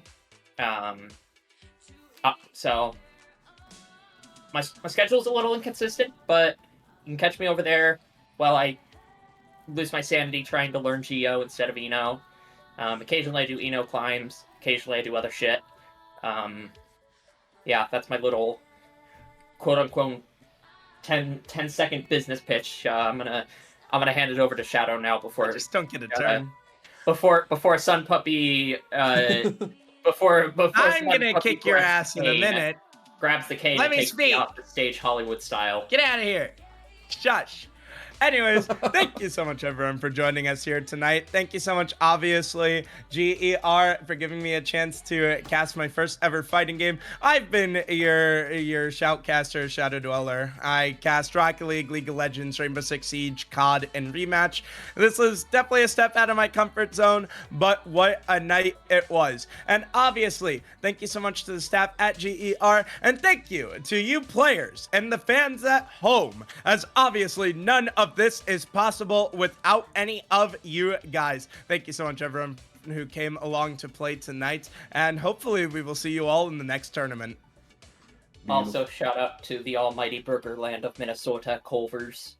Go get yourself a concrete mixer. Dylan, Hell you've had yeah. enough. Get it. Yeah. Oh yeah, we got concrete mixers in Michigan, but we're gonna Hell raid, yeah, concrete mixers! we're gonna raid Mashers FGC tonight. They are running the Mashling Mayhem, which I believe is an intermediates and lower tournament. But thank you everybody for watching tonight. Always appreciate you. We'll see you guys next Wednesday, and don't forget low tier lowdown this weekend. See you everyone.